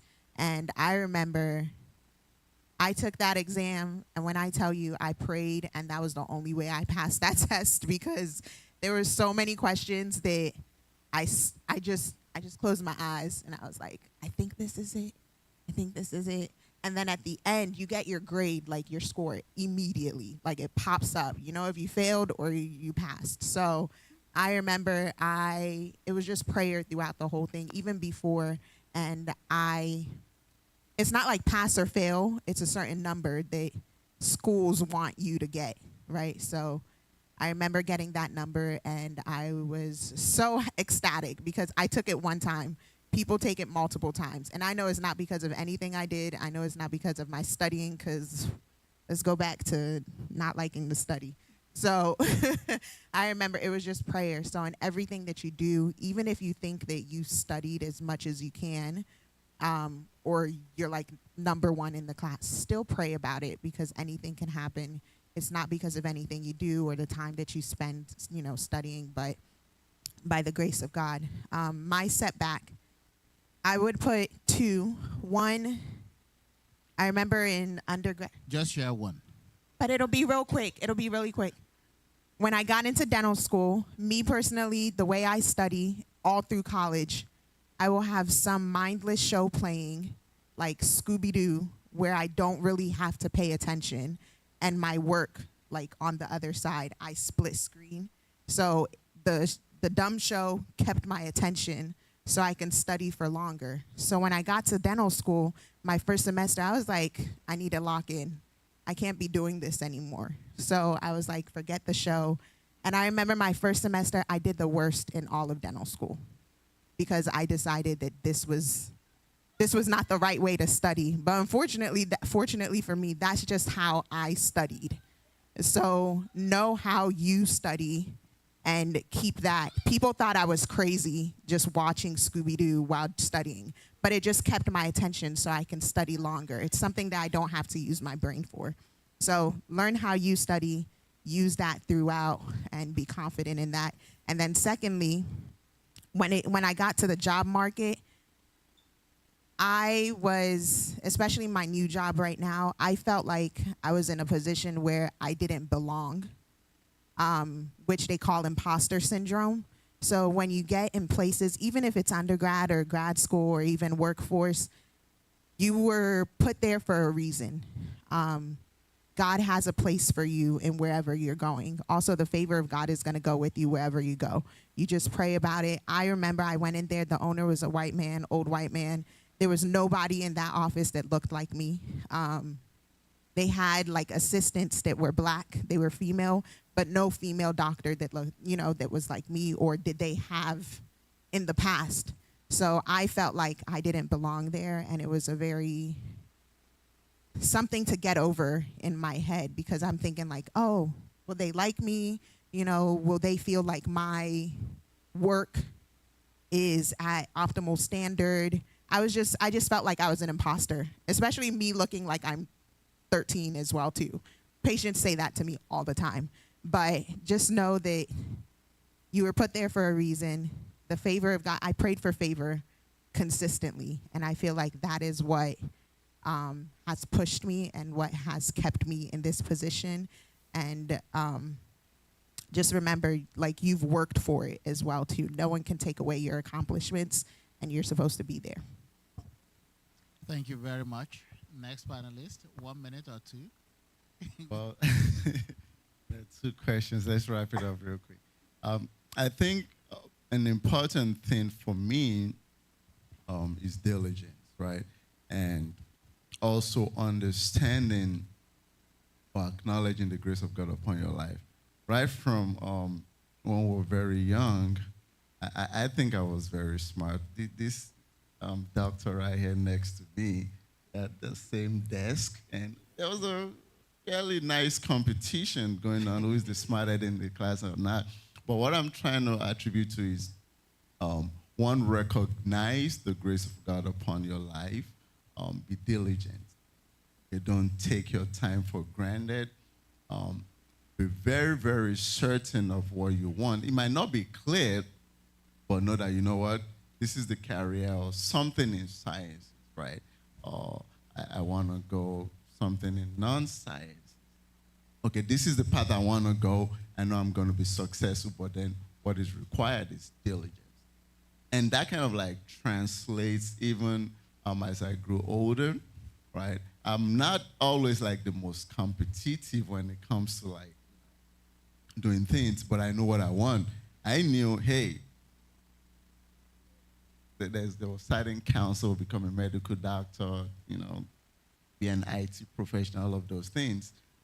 You could get your education, which is very necessary to get the right career path, be diligent in doing it, but also always pray that when the right opportunity comes, you know, because your future, the scripture says, the future God has for us is a beautiful one, right? God has an expected end for every one of us, but when the time comes, we have to take advantage of the opportunity, and it starts now. So be diligent. And that has also translated into the businesses that we do by the grace of God. So if you make a promise, for example, say I want to do this, I'm going to provide a service. I'll give you one quick example so you can relate to it. So there was this older man. This was at the very beginning of our business, and my wife and I were still trying to figure it out. So one thing that we did was, hey, we might not be the name brand of the healthcare industry, but we'll provide you the best service. So that was our promise. So we'll give them our personal number. Call me if you need anything, right? And we want to make sure we fulfill on that promise. So there was this older gentleman. I think he was living alone. And what we told him is, hey, if you need anything, call us. So the caregiver will come during the day, and at night he's by himself. So I believe for some time he can't sleep or whatever the situation might be. So this man will call like, hey, my remote is not working in the middle of the night, like 1 a.m. or 2 a.m. I'm like, no way. So it's either myself, I get up, or my wife, because we've made a promise, right? Like, hey, whatever you need, we'll make sure we're taken care of.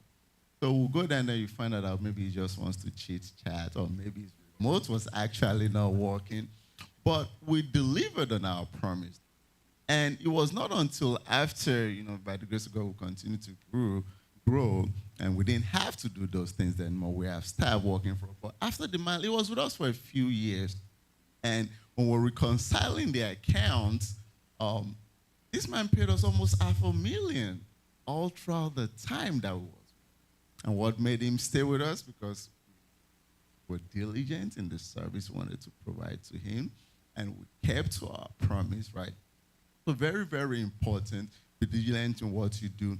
And a setback is, you know, one setback I'm going to share real quick is, you know, it's important to be passionate, to be visionary, to have plans, but you also need the right strategy. So you can make plans. Hey, I want to become a football player. I want to become a medical doctor. How are you going to do it? What's the strategy to get you there, right? So that's very, very important. Have the right strategy. And then you get that from, you know, maybe mentorship. Talk about shadowing people in the profession. See how they've done it. What mistakes have they made so you don't make those mistakes. I've made a lot of mistakes in my career, and also growing up. And one of those things also was, you know, there was a time I forgot who my source was. Yeah, even though I was doing really well, I was successful in my career, even in business. But then you always have to remember who your source is, and our source is God. The scripture tells us that you must remember the Lord thy God, right? Because he's the one who gives you the power to get wealth, the power to be successful. So anything you want to do in life, always remember God, because he's the one that can guarantee success, right? So thank you very much. Yeah, Quickly? thank you. I'll make it short. For me, I think it's focus. Focus is critical. It's interesting when you say you watch a show and you study. I can't do that. Me by myself, I will feel I'm unserious. And then if my dad happened to pass by, so yes, but I think there needs to be a level of focus, and this is personal, right? Whatever you are doing, if you can stay on it long enough, I believe you would learn it, you would master it. And where we're going to in the world, I think mastery is very important. Because most of the things that everybody and anybody will do, tools will be able to do it. The distinction will be in mastery. So put in the time, put in the effort, do it well. To go to the setback and what has helped me in my career, let me start from the setback. I think I will give an example. Anybody knows Nesby? I finished from Prairie View A&M University, so there's no PV here. So anyway. So we went for this Nesby conference, National Society of Black Engineers. And there was a lady in a top company. At that time I was looking for a job. Yeah, for Nesby, we were looking for jobs. And this lady was going and said, is there anyone here that knows Java, a programming language? I would set up an interview now, and she has the ability to hire you on the spot. I was there trying to get a job, and a mentor of mine when I was in undergrad told me to learn Java, and I didn't learn Java. So in my imagination, I was just seeing that man telling me, chasing me around to learn Java. I didn't. He left me alone to do my thing, but that woman was going that day and was saying, she can hire you right here and now if you know Java. I was like, what do? You can't say you know Java when you don't know it. So that was one. The second one was, don't mind me, please, let me give you two. When I was having my PhD program, I observed some deficiencies. And it was a perfect time for me to go back and take some undergrad courses and fix those things. But you are in the midst of that PhD program and you think that you don't have time. Underline the word think. So what you have in your mind can actually close some doors. So you need to be careful and open them up. When you think you can't pass that exam, when you think you can't achieve this, I think it's most times a limitation in the heart. So be careful about that. Something that has helped me a lot is the community. I benefited a lot from the community I was when I was in college. There's a scholarship out there. I know about it because of my community. We all apply. There is something happening somewhere that we need to hear about. There is a job that just got posted. We are all applying. They will pick one, at least one of us will get in. So I will say identify a good community, leverage that community. Step on the wings of giants, those that have passed through it before. Listen to them, and you can run faster and higher. Thank you. Thank you very much. We're getting to the end. But before we get to the end, I have two fascinating questions which have to do with the times we're living in. I have this data. This is the total global layoffs in 2026. Volkswagen Group this year has laid off 50,000 people. Oracle, 30,000 people. Amazon, 16 to 30,000 people have been laid off. Citigroup, 20,000. Meta, all of you go on Facebook. They've laid off 16,000 plus people this year. Nestle, Intel, 15,000 have been fired. Dell, 11,000. And all these numbers. And that leads me to the next question. And this is very important for our teenagers. The question is, technology and artificial intelligence are changing education and work. What skills should teenagers develop now to remain valuable? For example, what skills do you believe AI cannot easily replace? Today, there are certain things that we were doing 10 years ago. And if you do them now, you're wasting your time. I remember 10 years ago, people were going into coding, InfoSec, all those things. Coding was the thing. Go learn coding. Now, AI writes a code for you. They're firing engineers. They're firing computer scientists. So are these still fields that our teenagers should aspire for? And if it is, how would you guide them? What would you recommend? So the question, because I went off tangent, what skills should teenagers develop now to remain valuable in the future? So anybody have the answer? I think it's something that's ever evolving, but I don't think it should be discouraging. The state of the world is very, very concerning at the moment. With job security, even the healthcare field, I am very concerned myself. 2026 started, the way insurance companies compensate for seeing patients has rapidly declined. Medical assistance has rapidly declined. I work with several people who are like, yeah, now I can't pay my premium anymore. We have patients now who vaccines that are still required are now being like, okay, well, you're this age and it's an algorithm that does not make sense. Why are you dictating what we feel is necessary? Endoscopies are being refused. Imaging are being refused on someone who's had abdominal pain for 6 months. Excuse me, what's going on? It's scary. But I hold fast to my God, and I hold fast to whatever comes with the outcome. God will preserve his own. But as far as skills that you need to stay relevant, I think at the point of going to college and actually deciding what major to go into, it is wise to listen to older counsel in the sense of you think you know it all, you think you know what's going to be best, but some majors are not going to put food on your table.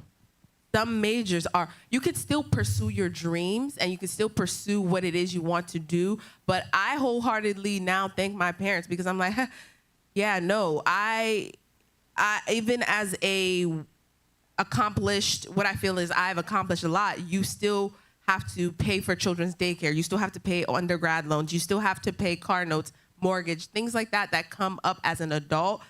That those things are not glamorous. So I think the best way is to get counsel from people in that field, people around you, and say, is this major making sense for financial reasons? And also, you don't want to compromise and follow money to your detriment.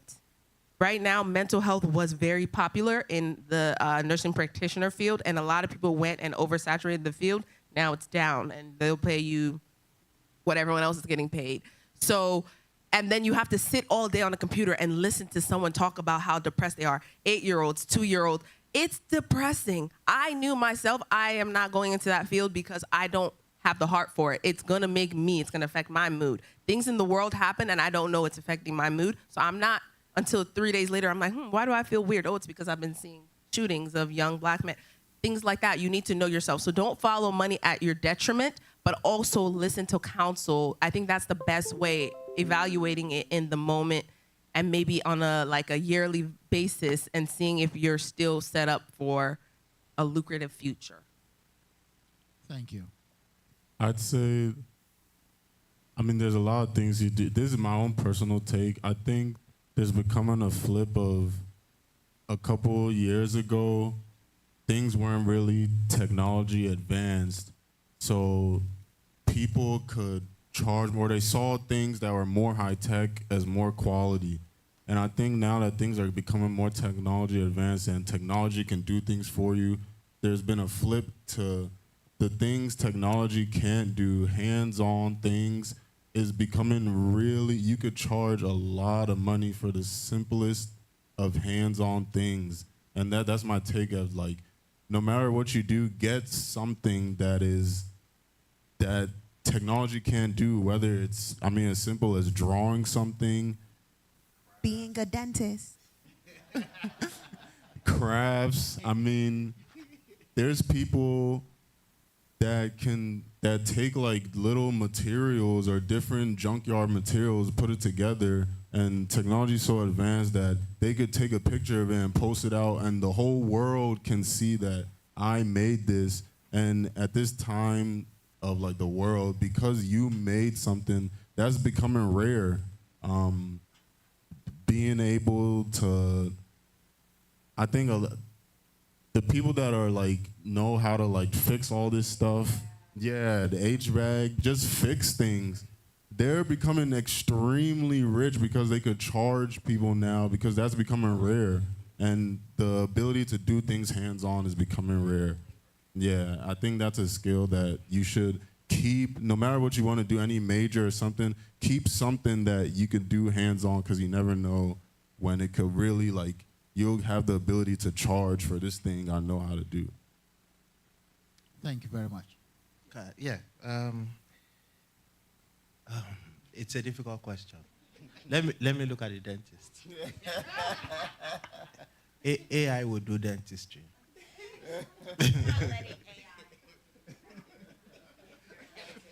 However, AI is being incorporated.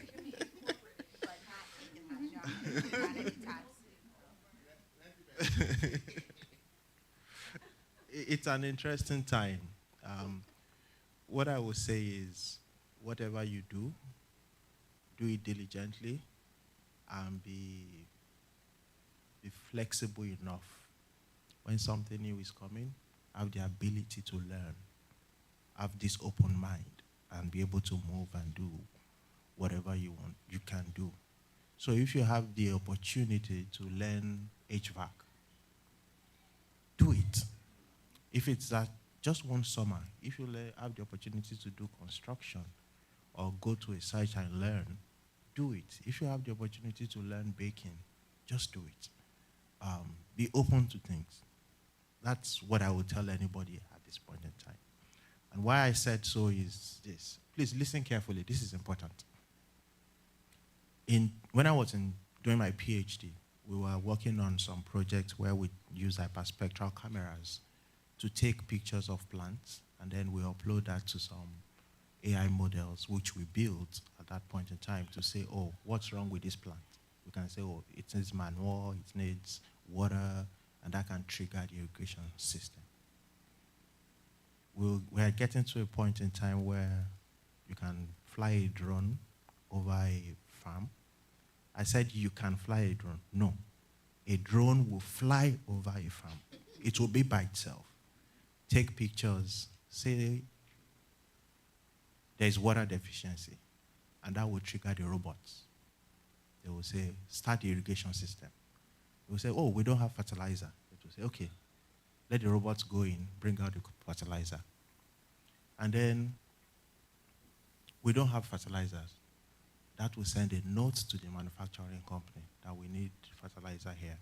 I was still having a discussion with someone today, and I said, every piece of our lives, we have these solutions already. All we need to do is to connect them together. Think about the food that we eat. There will be a camera in your fridge. You probably have that already. Some fridge have that already, where you can look into what is in the fridge. And that image says, we really don't have milk anymore. Typically, we keep a threshold of 3, right? We have just 1 now. We need fridge. And then that sends it to, where do you get it from? Costco? And says, oh, Costco, this person needs fridge. And that triggers a robot, not human, to get fridge from Costco. Milk, yes, sorry. Milk from Costco, puts it in a box like, driverless cars, right? Yeah, puts it in a Grubhub delivers in a box now. It just drives to your front yard and you pick it up and it goes away. So it says, Dami does not have milk at home. They need 3 by Monday. So they put it in there. That stuff comes to my house. If I give them access to my home, there's a form of signature to say, oh, you can come into this house. I authenticate you. It comes in, opens my fridge, puts it in there, and goes back. That will be the life. And someone once said, maybe we won't need 401k and money and all of that again. Elon Musk say it. Because we need to hit. We'll get to a point where we would have robots do the farming, do the clearing, do the harvesting. They bring it to the warehouse. And when you think about these things, where it's not far from us, we have these robots doing these things, but we need to connect them. So when it comes to what should we do in the future, for the future, I think we would look at it from the point of anything you find yourself doing, I think I would just say do it very well. We would have to move like this, move like this, move like this at different points in time. And it's probably the best time to rely on God.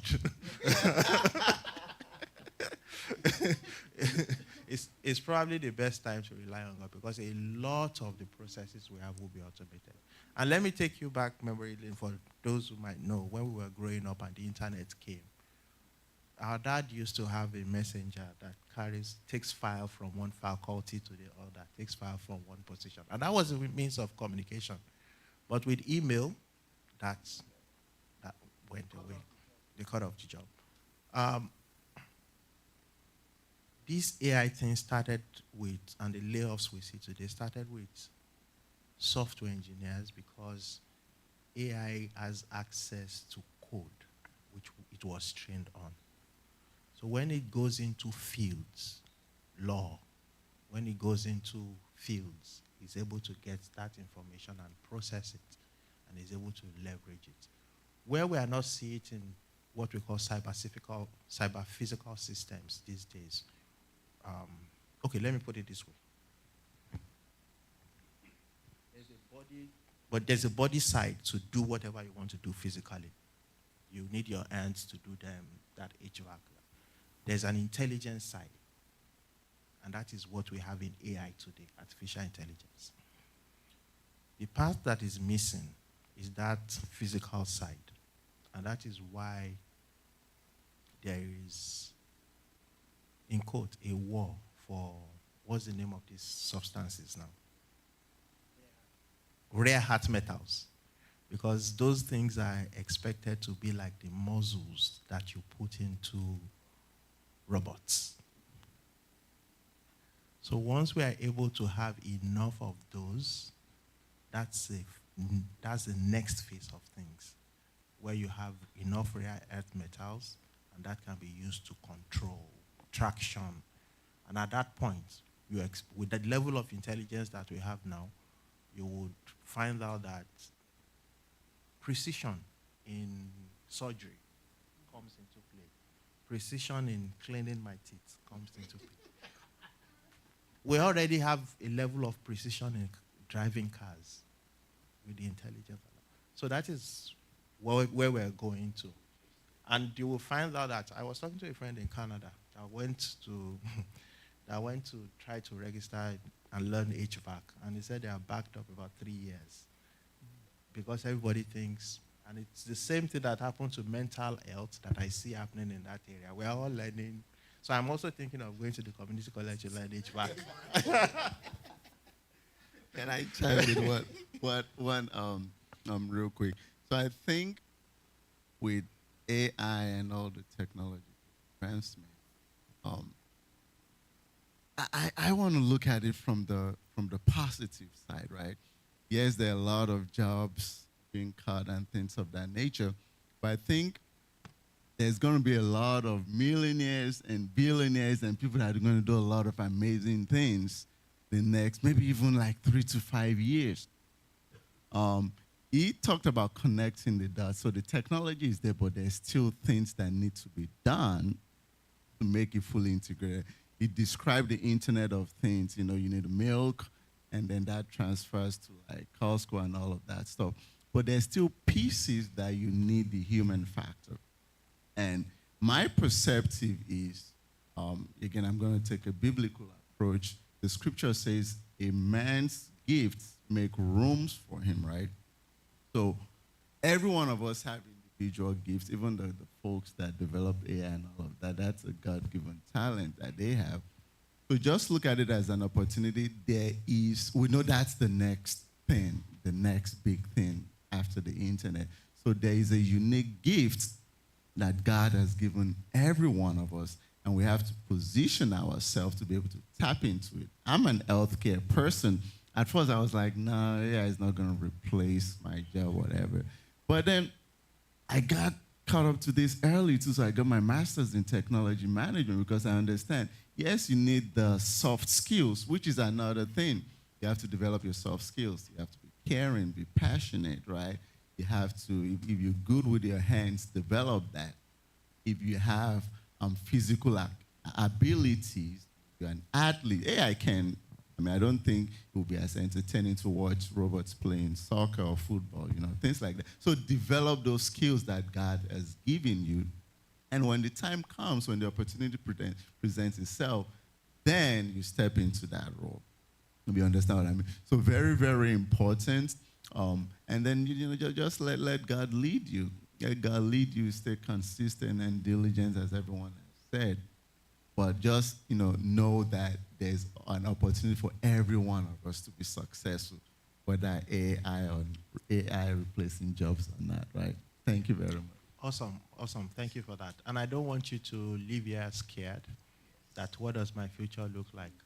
And I see this pattern all the time, at least for the period I've been here. When we get to a phase as humans, something new came, we're trying to figure it out. There's still a lot more that we as humans need to unravel. So, if we are transmitting, or let me put it this way, the rate at which we need to move data or information, if it's 10, hypothetical case now, if it has been 10 over the years, now we need it at 100, right? What happens is that the devices we have developed in the past to move it at 10, to move it at 12, will not be able to move it at 100. So we need to develop new devices that will move it at 100. And that will open up a whole new area, from research to academics to actually building out stuff. And that is why just what NASA did recently, that they went to, it wasn't done before in that sense, at that speed. So there is still something new that is coming, right? But this is what we have today. We run with it, and that's why I said be open to learning, be open to bringing things in. Thank you very much. Our time is fast spent, and this will be the last question, and I'm going to give everybody just 30 seconds. If you add 1 minute, now, I'm changing that question to if you had 30 seconds, to speak to your 15-year-old self and to every teenager in this room, what advice would you give? And I'm going to start with Dr. Griffin Blake. So, advice would be God made you, loves you, trust the process, and just go forth. Thank you. I think the advice would be don't limit yourself. Don't think so little of yourself. You're capable of more than what you know. And hold on to God in every aspect of your life. The sky's the limit.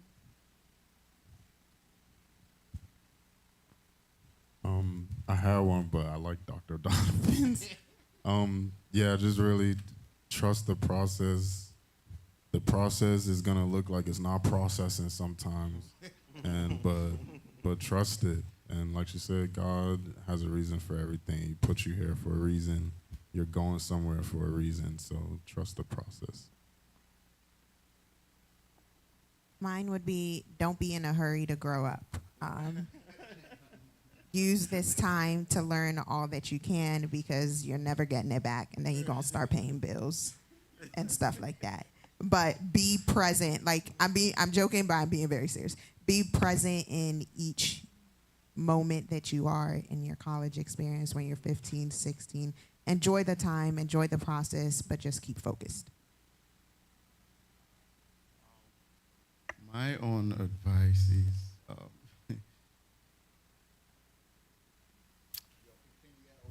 my 15-year-old self, yes. What advice like Matthew 6:33 says, seek ye first the kingdom of God, right? So my 15-year-old self, I will advise him to always put God first. Your relationship with God matters. So the amount of spiritual wealth and knowledge you have in the Word of God with your relationship or through your relationship with God should be able to feed your other life. So we talked about relationship, right? So that goes back to your character. We talked about financial wealth. You need a good relationship with God to get wealthy. We talked about your skills, right? You need God to point you in the right direction and be able to use those skills well. So I think your spiritual foundation matters a lot, and then just using that to feed every areas of your life. So you well-rounded in terms of success, not just in one thing, not just in your career, not just in your education, all around. That's what God wants for us. Thank you. Yeah. 30 seconds. All right. Yeah, I would say exactly the same thing he said, that we should let God lead. Once God said this is the way to go, just walk in it. It doesn't mean that it will be easy, but it's the right direction. It's the right thing to do. And I would also want to add that to you so that it's not copied 100%. I would like to say stay curious. There's a lot moving around, going around. Stay on top of it. Thank you very much. Now we're going to open up to the audience. Do you have one or two questions you want to ask the panelists? Any question from the audience? So if there are no questions, we would like to thank all our panelists. Thank you very much for honoring us for coming. Someone has a question. I do have a question. I would put myself on that seat and ask a question, which I really want to answer. And it's about funding that she mentioned earlier. And my experience was that I also got money back. I got the HAPO scholarship when I was in school and an opportunity to intern with them. That was huge, I must say. But that year, I also got scholarship from school, so I got a lot of money come back, and that was living the life, right? That was a long time ago. I got those scholarships because I was in a community of people. Once it comes out, we were actively tracking it. Google Drive. We had a connection on, and we all had those scholarships. We knew that these things were coming out, and we were putting in the application. So the first year, 2 of us got it. The second year, about 7 people got it. So it was just, we knew what was coming. Now you have an advantage. You have ChatGPT.